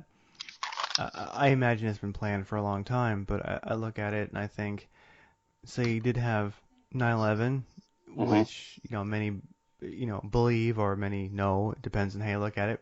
Wasn't as it seems, and so that drags us into a war, and now you've got the real war was on privacy. It's almost like you had the internet, you had 9/11, and then you had the perfect situation for really mass surveillance in a way like you never had it before. Like if we didn't have the internet, if we weren't doing everything online, if we didn't have the massive social media, if we didn't see, social media is incredible because we can communicate with like-minded people. We can a news today is horizontal and not vertical.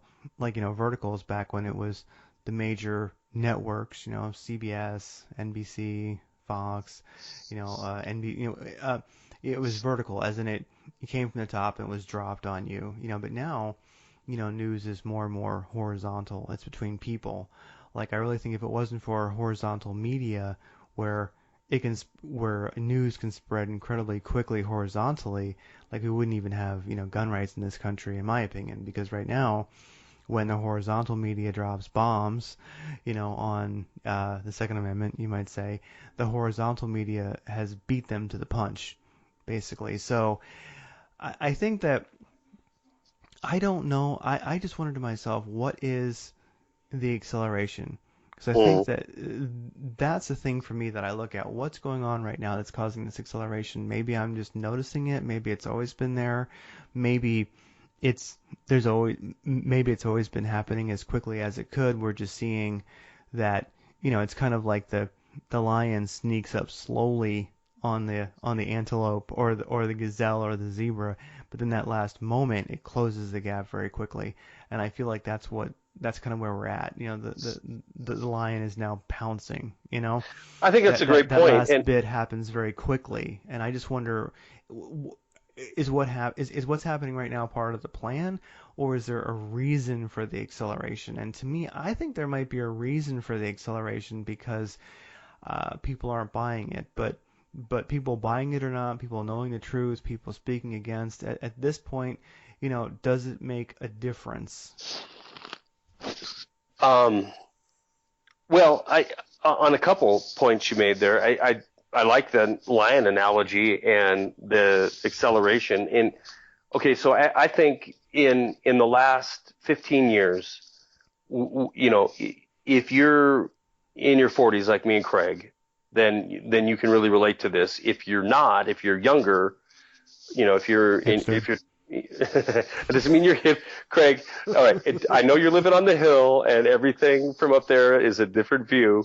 I live in high on the hill with manservants, but not everybody who's young is a hipster. There's a lot of them, but not everybody that is under 30 years old is a hipster. But if you are, let's say 25 years old, then maybe this perspective might be worth listening to, because the lion stalking the prey, and in this case, whatever your belief is, that lion could be New World Order, it could be corporate elitist, it could be fascist regime, it could be a Marxist takeover of the globe, whatever that lion is. It's something. It's some amalgamation of that. I'm convinced, no doubt about it. I don't believe it can change. It can change a society slowly, right? It can change the definition of what a man should be, as we've been talking about during this program, as far as demasculating or teaching that masculinity is evil. It could do that over generations, right? And that work will happen, and it'll take hold in some areas. And social engineering shows that it can be effective in swaying public opinion, no doubt about it.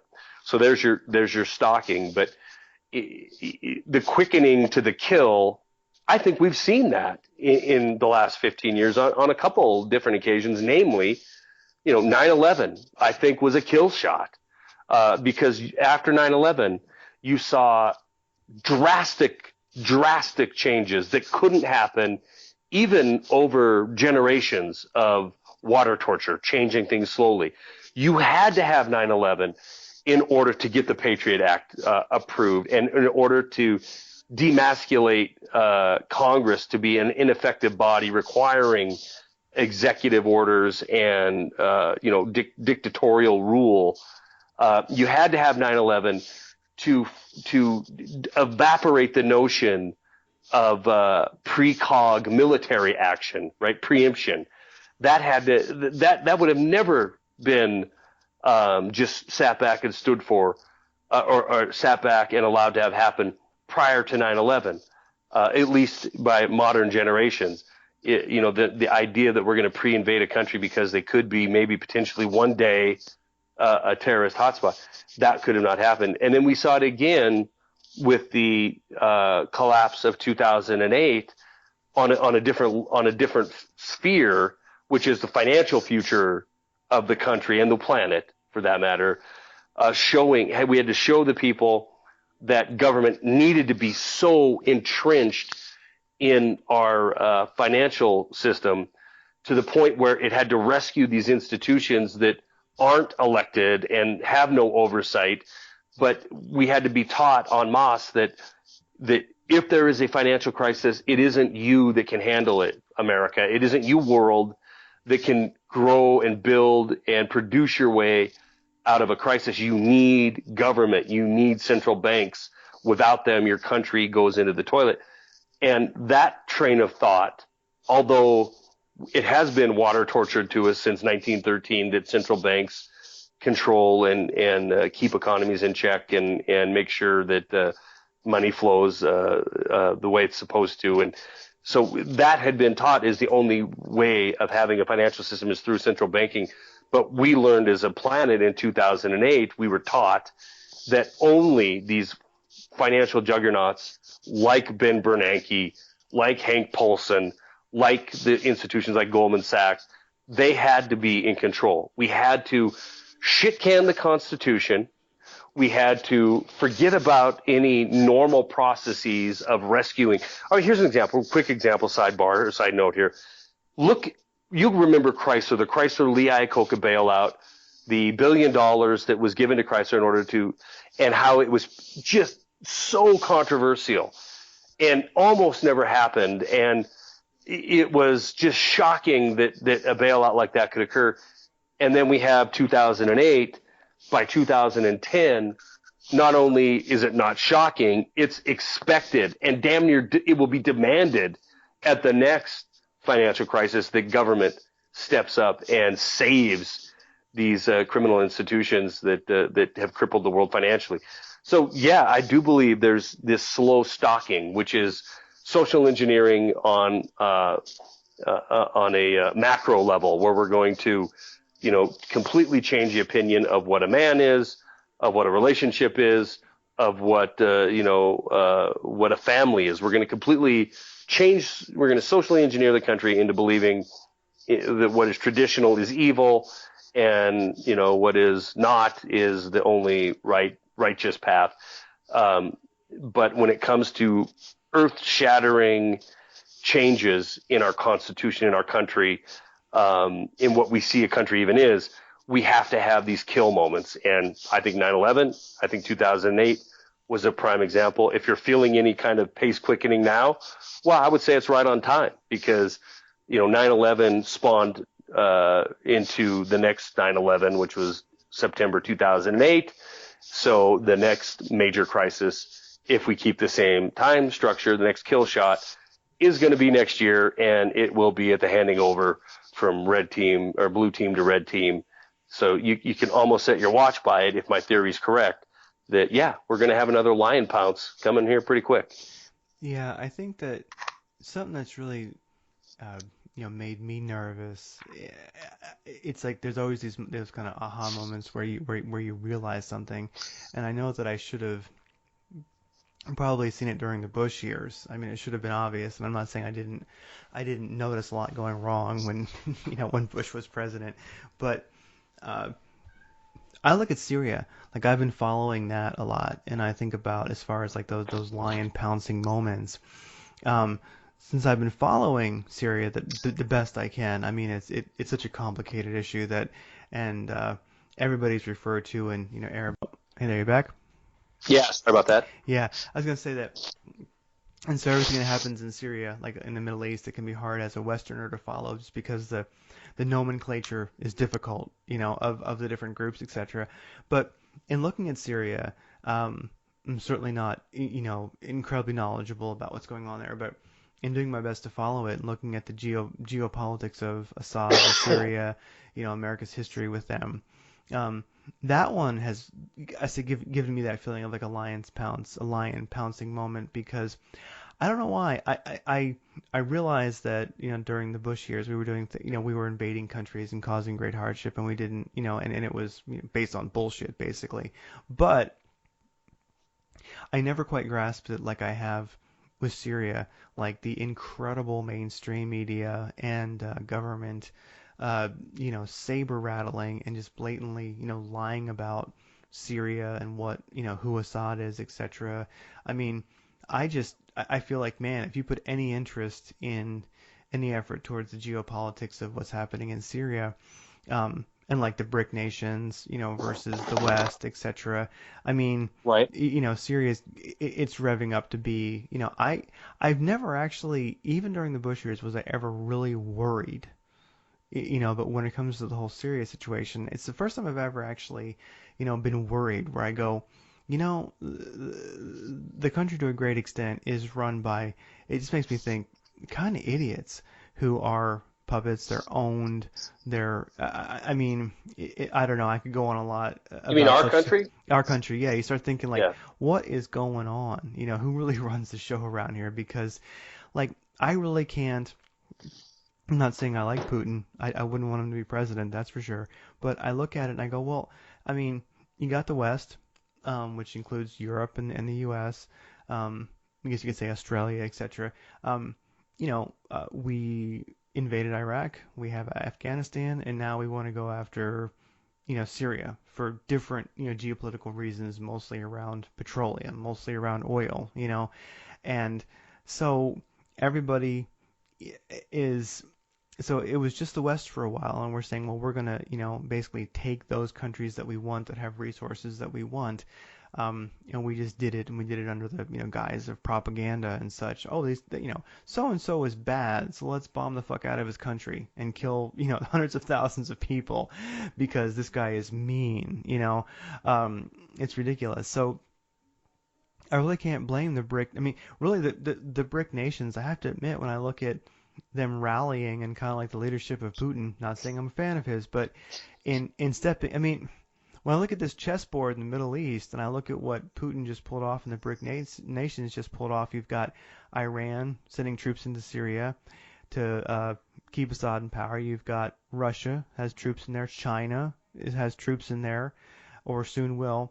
And the BRIC nations are putting a stop to really Western aggression when it comes down to it in the Middle East. And it's the first time I've ever actually been worried, because I'm like, hey, America's about to, for the first time since, the Bush years when we really started invading countries in the Middle East, this is the first hard stop we've ever faced, real humiliation. And the BRIC nations are just saying, hey, look, we're a player in the world economy, and we want to buy our oil from Syria, from Iran. It's like the Middle East is really this horrifying chessboard. So I see it as kind of a lion pouncing moment where I go, man, is the West, is America going to take a step back and go, okay, we lost that country, we lost this propaganda war, or are we going to sometime are we going to lose gracefully, or is something bad going to happen? And it's for the first time I've ever actually been like for real, worried on that one, because what happens? People have posed this, and it's a very good possibility it may happen. What happens when Iraq says, "Hey, look, we would like you guys to come and secure our country because America can't and doesn't really have an interest in securing our country, and our country ever being a place that people can live again." Right. So Well, what happens that day? Well, and if you're even more conspiratorial like I am, you gotta you have. I mean, yes, the BRIC nations, namely Russia, is seeing this aggression from the United States, and they're not seeing it not just Syria. They're seeing it literally on their border. MH17 shoot down the. And the continuing fighting that's going on in Ukraine, direct support, directly caused by $5 billion that put Poroshenko in office to begin with. That was an NGO, U.S. NGO over there operating, destabilizing and formulating a coup, and that brought in a pro-Western government in Kiev. So that is, I guess, sort of in a way, a proxy war. They have Eastern Ukraine fighting Western Ukraine, but let's be honest, sponsored by Russia on one side and America on the other. Yeah. But a direct threat, an absolutely direct threat to Russia. It's on their border. It would be like Russia trying to get Mexico right directly on our border. So no question that has to be perceived by Russia as a threat. And then you have the Middle East, which, if you look at it from a perspective of we created Al Qaeda, we created ISIS, we created the Arab Spring through financial terrorist tactics, and totally destabilized that region. Craig, we've been fighting there since you and I were in the military, and the last time I stepped foot out of the Middle East was in 1991. So that's a long time ago. And if we look at that destabilization, coupled with the fact that I believe the expansion of China is arguably the largest economy in the world, and the resurgence of Russia, I think there's a notion that they are looking at a paper tiger in the West, an overextended, overspent paper tiger that has still massive influence with Europe and the United States, but that influence is waning. The appetite, I think they believe, rightfully so, that the appetite of the people of these countries isn't for more war, more bloodshed. We've had over a decade and a half of non-stop combat. Again, my son has never known a nation at peace. It should scare you, because now we're seeing, MiG fighters visibly in range of U.S. air fighters in the same airspace, and it very easily could turn from something that was, arguably a proxy war in Ukraine to a straight up East versus West engagement in Syria. I think that as far as the agenda in the West is concerned, Syria is about 3 years past due. You know, they've been talking about Hillary Clinton. We saw we died with Muammar Gaddafi at the tail of the so-called Arab Spring. Assad was supposed to be next, or prior, or right in that ballpark. Assad, it was supposed to be gone by now. Now, the support that he gets from Russia and Iran is not, that's not a secret. It is what has kept him in power this entire time. You know, because you can be rest assured that what the heck is the name of I'm trying to remember the name of the rebel force that is fighting against Assad, this so-called organic force of people who want to overthrow and have a democratic government inside of Syria. They're 100% owned, operated, trained, and financed by the West. There's no question about it. And Al-Nusra Front, geez, I couldn't think of the name. Al-Nusra Front, completely. John McCain went over there and said we need to thank these freedom fighters. And they're all the same people that were killing Americans in Iraq. They're Al-Qaeda, no doubt about it. And they have no allegiance to the United States, and they could care less about anything other than killing Assad and gaining territory. So, you know, another U.S. creation, ISIS, if nothing else, regardless if you're not conspiratorial or not, and you don't believe the fact that al-Baghdadi, who spent 3 years in a U.S. prison or war camp inside of Baghdad, wasn't trained by the CIA, and suddenly now the head of ISIS, you don't have to believe that.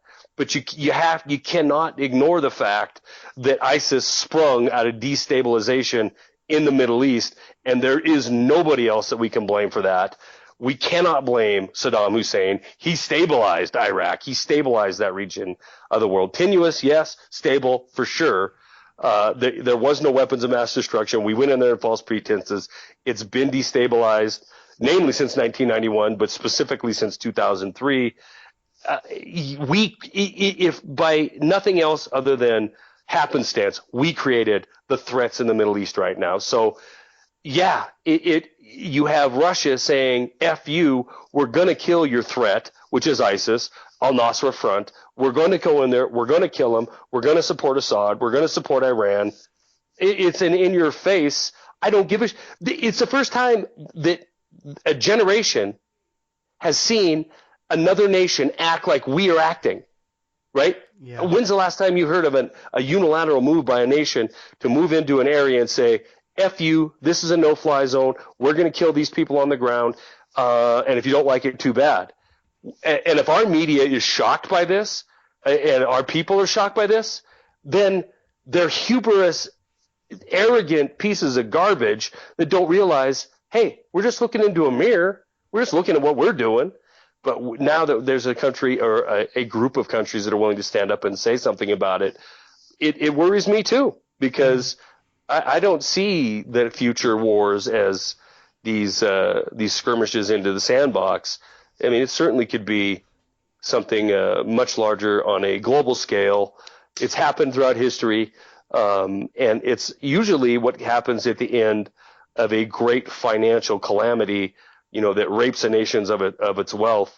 We just fling into a war to go ahead and cover that up and generate some kind of demand for manpower and for resources. Oh, I agree. I think that, yeah.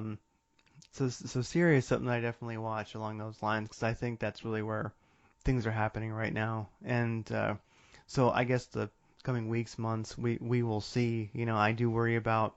It's like there's a great line in V for Vendetta, that movie.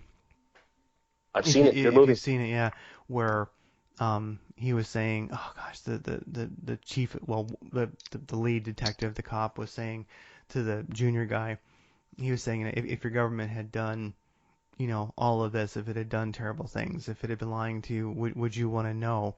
And he was really asking this person who hadn't been doing the research. You know, he was asking somebody who might be like your common person, basically. would you want to know? And the guy said, yeah. And they were talking about the situation where the people were kind of siding with V, and they weren't too happy with their government, and they were searching for him, and he had sent out a lot of masks, so people looked like him, and they had kind of banned the Guy Fawkes mask, and he says, basically the idea is like something bad is going to happen, and the common person, the junior inspector, junior cop says, what do you think is going to happen? And he goes, I don't know, but I could guess, and he goes, eventually someone's going to do something stupid. And so I look at Syria, and that's the thing. I remember when I was doing some training out in 29 Palms when I was in the military, and I got a little bit too much sun, and I was on just guard duty, and I was just it's dumb, but I ended up, I was just looking at groundhogs like ground squirrels with my rifle out there in my foxhole, and, oh my God. and I got a little bit too much sun, and so I shot one.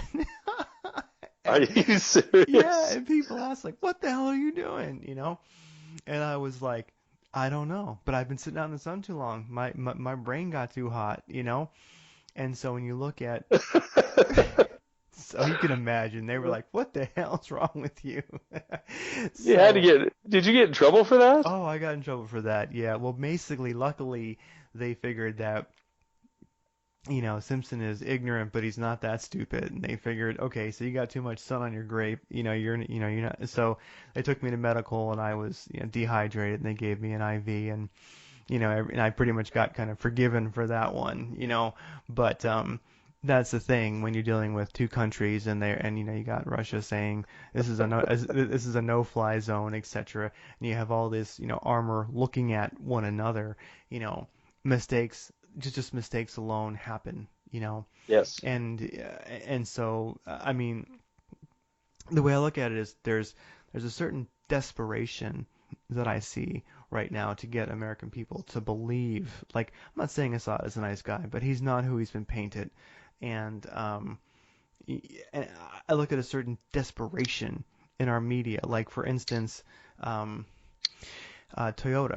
There was the stories recently, well, how did ISIS get so many Toyotas? I remember those stories when they pushed that one for like 3 or 4 days or a week in the news cycle, and I'm like, well, I mean, I've been in the Middle East, there are car dealerships there, but if you want to know where they got the Toyotas, well, we gave them to them. We trained, mercenaries, we trained thugs, we trained basically mercenaries that we thought would fight for us, and we gave them arms, and we gave them vehicles, etc. And then when the training was done, they drove over and they created ISIS. They just left and joined their friends. So I thought, it's been freaking me out lately, and I don't know why I've been just sensitive to it, but when you hear these stories like, hey, how did ISIS get so many Toyotas? What's up with that company? They must just sell to anybody. It's like, come on. We know very well how they got them. We trained them. We gave them all the weapons and the arms and the vehicles and the armored personnel carriers, and they left. I mean, yeah, that's how they got them. And you're trying to tell me that like the mainstream media, what they don't know? I know. If they know, if I know, they know. Of course I know, and it's sensationalizing, Yeah. and it's distracting. So the desperation is like, I think I've never, even during the Bush years, I've never seen the desperation to get American people to buy the narrative of Syria. Well, and the thing is, so common sense tells you, even if you're a Bush loving Texanite, and there's some Bush lovers out there or I shouldn't say Bush lovers. There is some nationalists out there, and I've been saying since Obama was elected, the next go around is going to be nationalism. That is going to be the drive, the meat. That's going to be the agenda. Push nationalism, because the nation, I think, has lost its appetite for. Is losing their appetite for war. They're becoming desensitized to it, but they're also sick of Afghanistan. They're sick of Iraq. They're sick of the Middle East. They're sick of hearing, about how long these things are going on. And, like I said, a whole generation grows up and that's all they've known. It will take some kind of cataclysm in order to rejuvenize the will to fight, the will to make war in this country. Now, couple that with an election in 2016 where you have a media portrayed, leftists in the White House portraying weakness. This is all we hear as a country. Oh, our foreign policy is weak. We're not America anymore. We got Lindsey Graham, we got McCain out there talking about, what's happening in Syria, what's happening with Russia. It's all Obama's fault. So take the events that you're worried about and then throw in an ultra nationalist leader and, this American exceptionalism, this preemption, this we have the right to go to war anywhere we want. And if anybody, looks cross at a F-16, we're going to lob missiles at them. That is what scares me, is the move into this nationalism. And so, kind of a Germany thing in 1930 where we're coming, they're in the heart of a depression. There's financial woes globally. And it was super easy for ultranationalism to take hold. And it doesn't have to be a sweeping event. It could just be a majority minority event that pushes in that kind of agenda. And you don't have to have a whole country behind it. You have to have a propaganda method, which is our establishment media. And there is no such thing as left or right in media. It's all controlled by the same. Yep. You have to have that message being put out constantly, nonstop, coupled with a major shocking event. And you can prove throughout history, especially the last 15 years, that if you have that mechanism, a propaganda wing and a shock and awe event, you can force a nation through its so-called representatives to do whatever that agenda is meant to do, be it go into war for a lie or suspend free market capitalism and destroy it and put in some kind of abortion that is a fascist regime, financial regime that dictates to our government, what we will do monetarily. Then you can accomplish those things. You need the lion pounce and you need the propaganda ministry to sell it to the people. So there's my prediction for in the next few years, we have that happen. A major event in the Middle East between us versus a formidable force, followed by a swing from perceived left to far right into a fascist nationalist regime. Oh yeah, nationalism is a powerful thing. I mean, people do tend to give Germany a hard time for their. Oh, and this is interesting. Something that got me was, there's a story from last week where Netanyahu talked about it wasn't Hitler's idea that the Holocaust was not his idea. He just wanted to remove the Jews from Germany and put them in forced labor camps. But then it was, this actually comes from Netanyahu, and I'd have to look it up. But Netanyahu was saying that the real culprit of the genocide was actually the Arabs, because I guess they were afraid that they would flee Germany and go to the Middle East. And I could link the story, but basically that's exactly what it was. So Netanyahu himself actually made that statement, and it's an old story, but I'm just really amazed that there's these little stories. I saw that same headline recently. Yeah, and I just feel Palestinians are to blame for Holocaust. Exactly, basically Arabs are. Yeah. And I forget, and he explicitly says who, etc. But what gets me is there's these little stories that come out that I think are just earth-shattering, and just nobody gets it, and that's one of the things that really worries me. Where I'm like, wait a second, why is Israel, why is the leader of that country, basically the leader of Judea, why is he vastly changing the narrative suddenly, where the real bad guy for their Holocaust is the Arabs.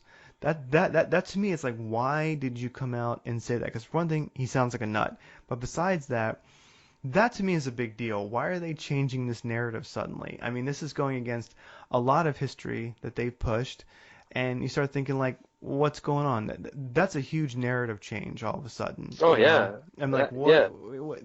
so there has to be a reason for that. You know, and so I think that, yeah, as you're saying, I think America's tired, and I think the BRIC nations are ready to get it on. I think that Putin is a real nationalist. I think he really believes in the old, Soviet republic, and I think he'd love to kick America's ass. And I just look at, I kind of call like all the governments the empire, and each country kind of has its own empire. And I look at the empire, its job, what empires do is totalitarian rule, and that's what they want.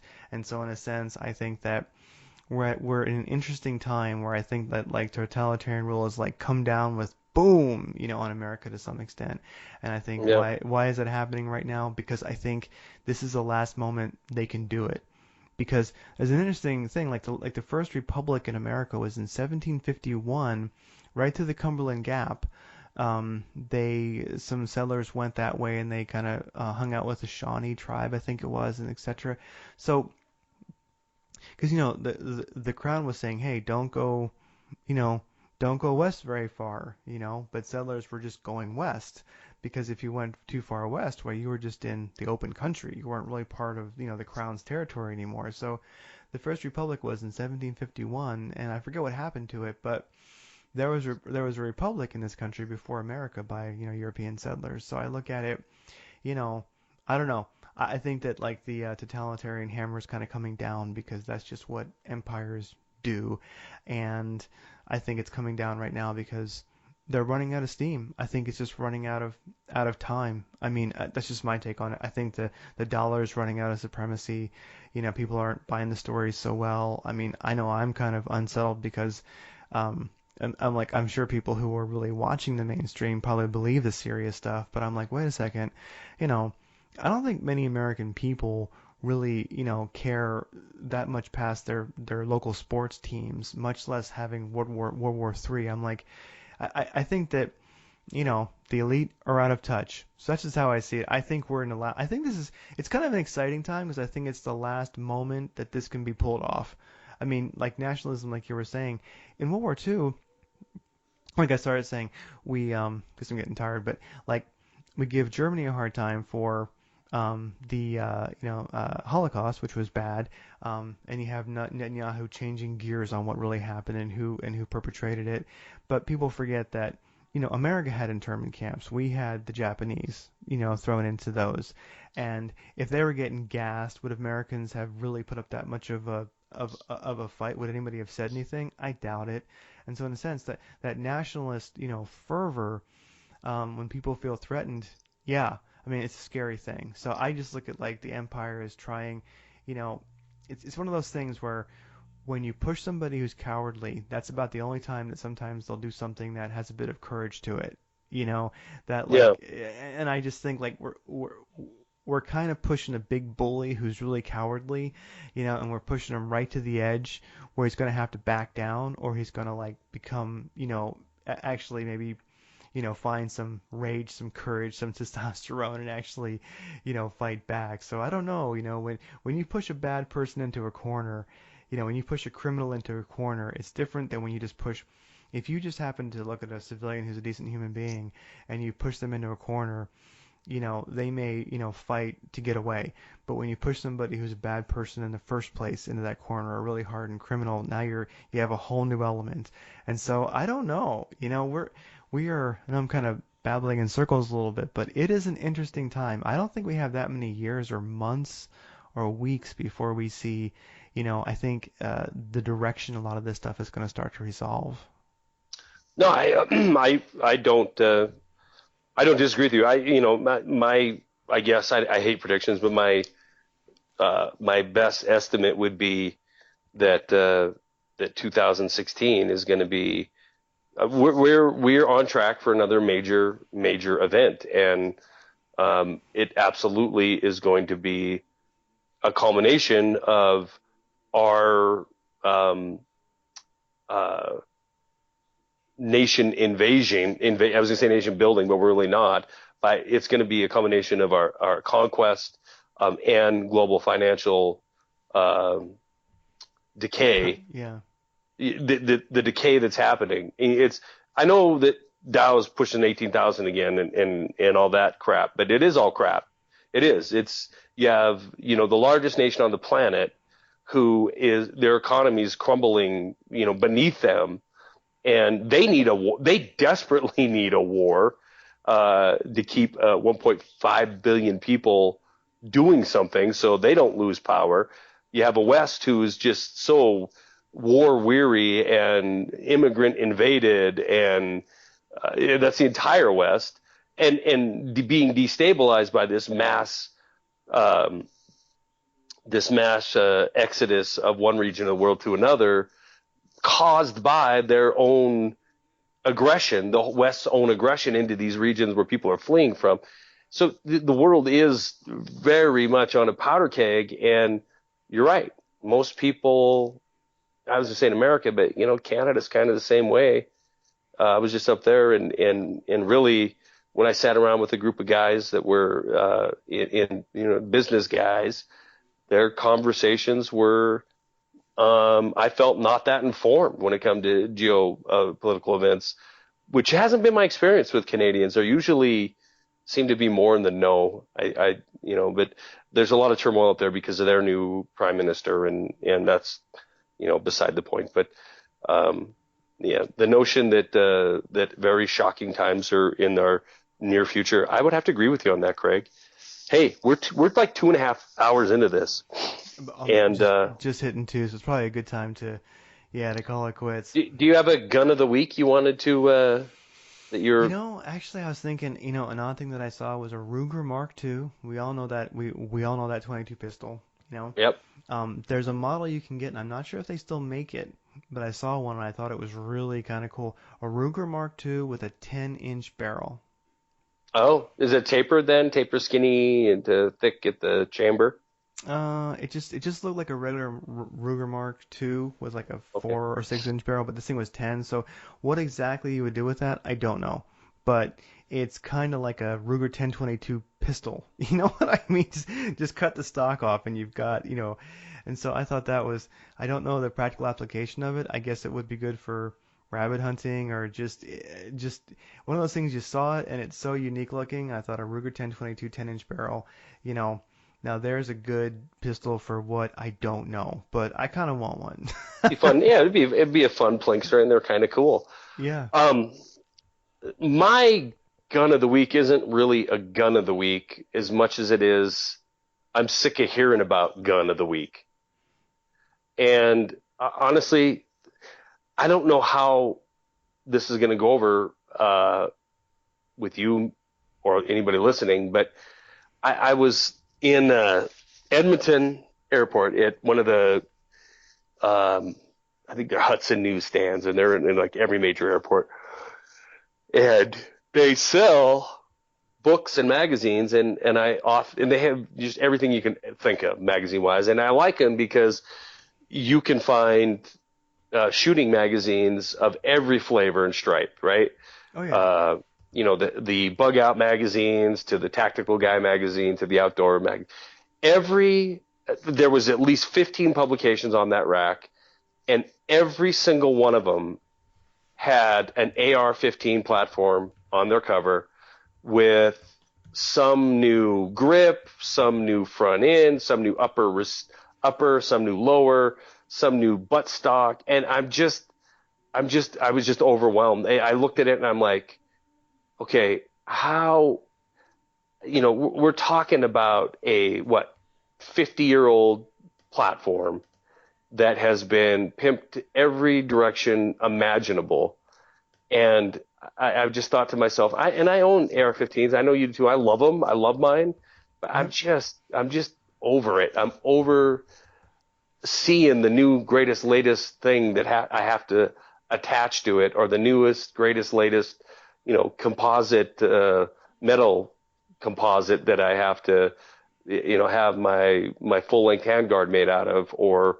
the newest, greatest, latest bipod attachment. And I'm just over it. I'm over AR-15s right now. I'm in that place.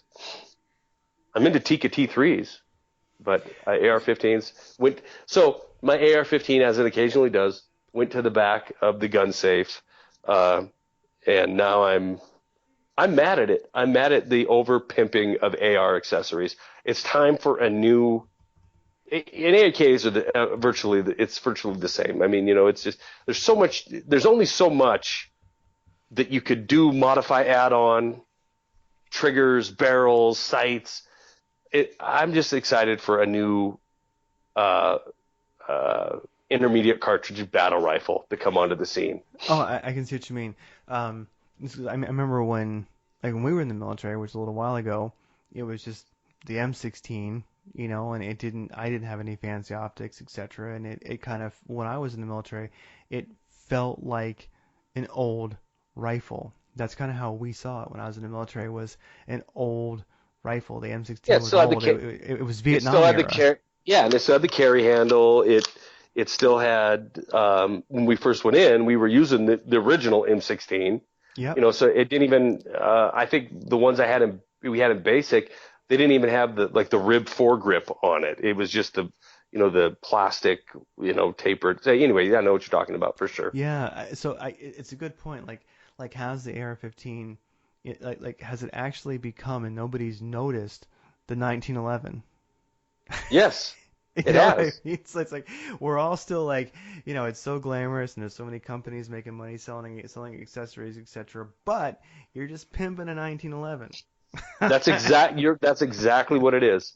And they're, I don't know, speaking personally, there's just nothing else you can do to it. It's still a 1911. It's still an AR-15, and there's nothing wrong with that. 1911s are great guns, and AR-15s are great guns.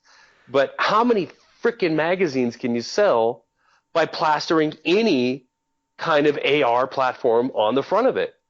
And when is that going to run dry?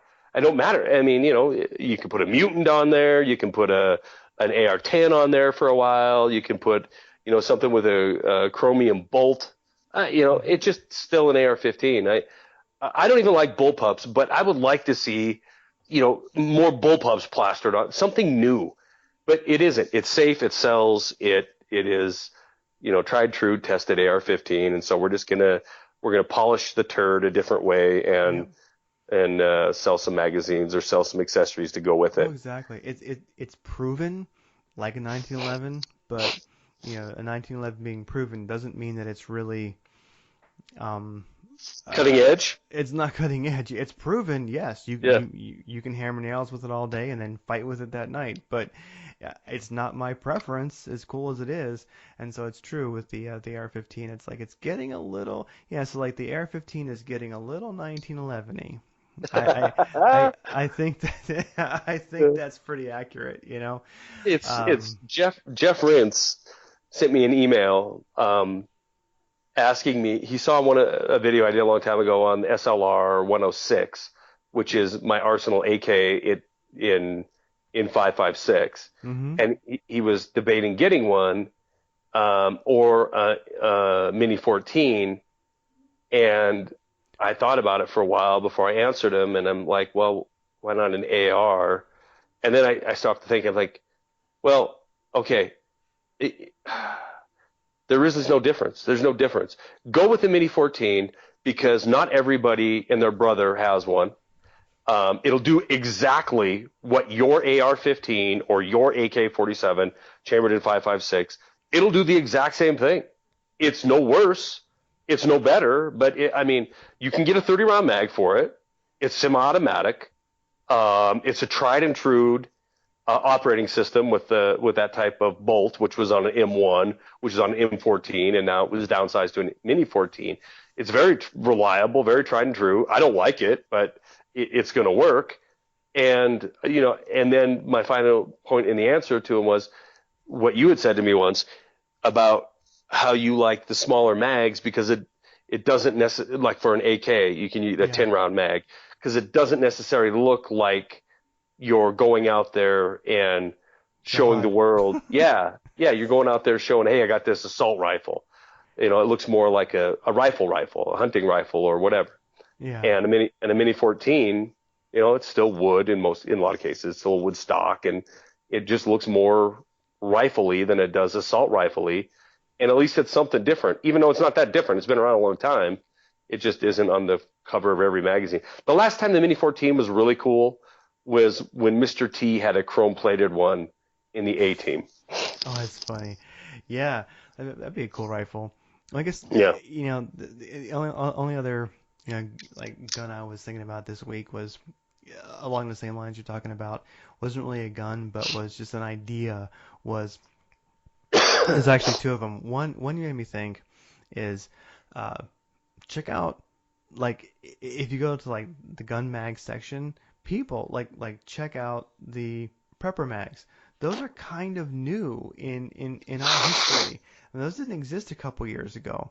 And now Yeah. there's several bug out, prepper, I survival, blah blah know. blah. You turned me And on to them. and Yeah. and like they're kind of goofy, but let's face it. I mean, if you got some extra change, they're really fun. Kind of, I mean, magazines to me are just they're entertainment. They're fun with Right. some knowledge in them. A good way to keep up on what's new out there, like Hey, you're right. They're going to take place. So tired, boring, and old is, in my opinion, is the tactical magazines, yeah, right? Outdoor Life isn't going anywhere because it offers you something other than just an AR-15 or an AK platform week after week after week after week. Maybe you get once in a while you get a review on a cool pistol, a cool knife, whatever, but it's the same crap over and over and over and over again. And at least with the Prepper magazine, you're looking at food, you're looking at bug out vehicles, you're looking at backpacks, you are looking at weapons. Yeah, you look at communication, you're looking at, food storage. Yeah, I think you're right. water collectors, Yeah. solar, passive solar. It's almost like the modern day like individual who wants to. It's almost like the environmentalist who wanted a green home is now reading those magazines because along with their kind of earth home, they want to be like ready when shit hits the fan because they've always thought it was going to. So Yeah. it's almost like the prepper magazines are almost like the natural evolution of like the hippie, like they're not buying like Mother Jones anymore. They're buying like Recoil and like Yeah. and Prepared and things like that. So those magazines are a lot of fun, and if a person wants to keep up on what new stuff is out there as far as durable food and you name it, they're fun magazines, definitely. So that's one thing I was thinking about. Those things, if you're at the store, check them out. They're a lot of fun.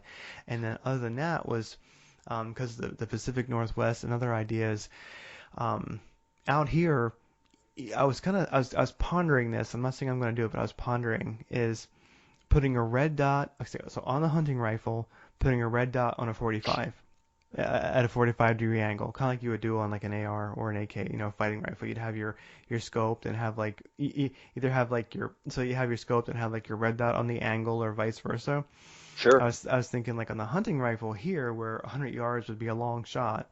You start thinking like, well, do I really want to bother getting sighted in with my scope if I can just tilt the rifle at a 45 and use a red dot if you're within If it 100 was yards?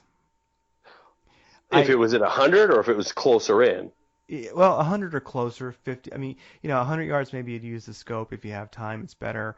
You can zoom right in and everything. But here, like when you're hunting clear cuts, you might have something like literally walk, like start scraping on your damn blind, or you know what Yeah, I mean. right. It might be really close, and it might Or be really quick, yeah, something like even a moving target at close range. even a moving Like targets. yeah, One thing that I was thinking about is, I mean, I literally may have, somebody. It's like yeah, sometimes you're looking out there, and you're glassing, you're looking around, and all of a sudden, it's probably happened to anybody who's hunted to any extent.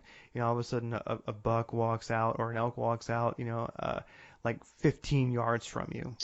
Just oh shit, you know what I mean? Like there it yeah, is, and I'm thinking like, well, at that moment. I can click my safety off nice and quiet, and if I could just pull up to a 45-degree angle, I mean, it's right in front of me. A red dot might be better, and I'm thinking this is more of a Pacific Northwest thing. I don't know if I would do this other places in the country, but here, the possibility of having, all of a sudden having something almost sitting in my lap 10 yards away, 40, 50 yards away that I didn't expect. And, as you know, everything makes noise. Even clicking off safety makes noise. And maybe being able just to bring the rifle up quickly when the elk, well, when like the deer's head is, when there's like a tree between you or he's feeding and not looking. I don't know. I've actually been thinking maybe a hunting rifle with with a red dot at a 45 might be something relevant in the Pacific Northwest, especially where you're kind of jungle hunting. Yeah, I don't disagree with that. I think that a couple things. One, your red dot, your 1X red dot, probably, this isn't in every case, but it has been my experience that I have one of my Vortex is a 1-4, so it's a 1X, but when it's on 1X, it's never as true and crisp as an image or whatever, as a view, as it is on a 1X reflex sight or red dot. And I don't know if that's because of the shape of the optic, the glass, because it functions as a 1X as well as a 4X, but so it's not as clear.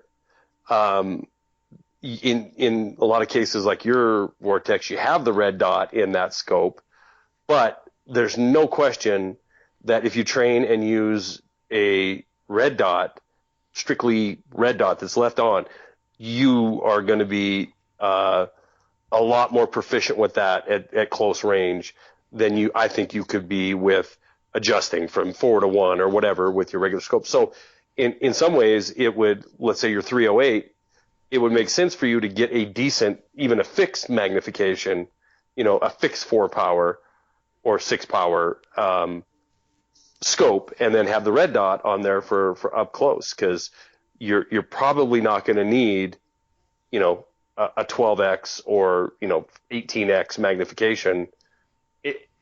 Never. I mean, I was going to say in Seattle or in Washington, but even here, even I don't need an 18 power scope, which I happen to have one on that Tika, but I don't need that to shoot 600 yards. You just don't. I mean, I question the functionality of those super high magnification scopes in the first place. And I don't know. I've never spent $1,000 for a scope, or and you can spend $5,000. I don't know what the dollar threshold is to get a good, crisp, clear, bright image at a 15 or 16x magnification. I've got a $300, $400 6.5 to 18 Vortex. I love the thing right up to 12 power. After 12 power, I don't even bother, because it just, it has to be the absolute perfect lighting conditions to get a good picture out of it. But so anyway, to your point, on your Ruger American, it isn't going to add any weight. I think it'd be kind of cool. I think it's something that I haven't seen anybody do. I'm sure somebody does it somewhere, but I was thinking, so you have your regular scope for what how you'd usually shoot your hunting rifle, but if something appears close, I think you're going to get and maybe time is of the essence. You could pull the, just click it off safe, get your rifle up, 45-degree angle, use your red dot, boom. It might be the difference. Just it's my thought. I think if nothing else, it would look cool. It would look badass, and that's Or hey, wait a minute. What about the guy who has your Ruger American because he listened to our program 2 shows ago or whatever, where we talked about that's probably a better choice for your all around if you don't have the money for your all around weapon. So that suddenly is your home defense weapon. Guess what?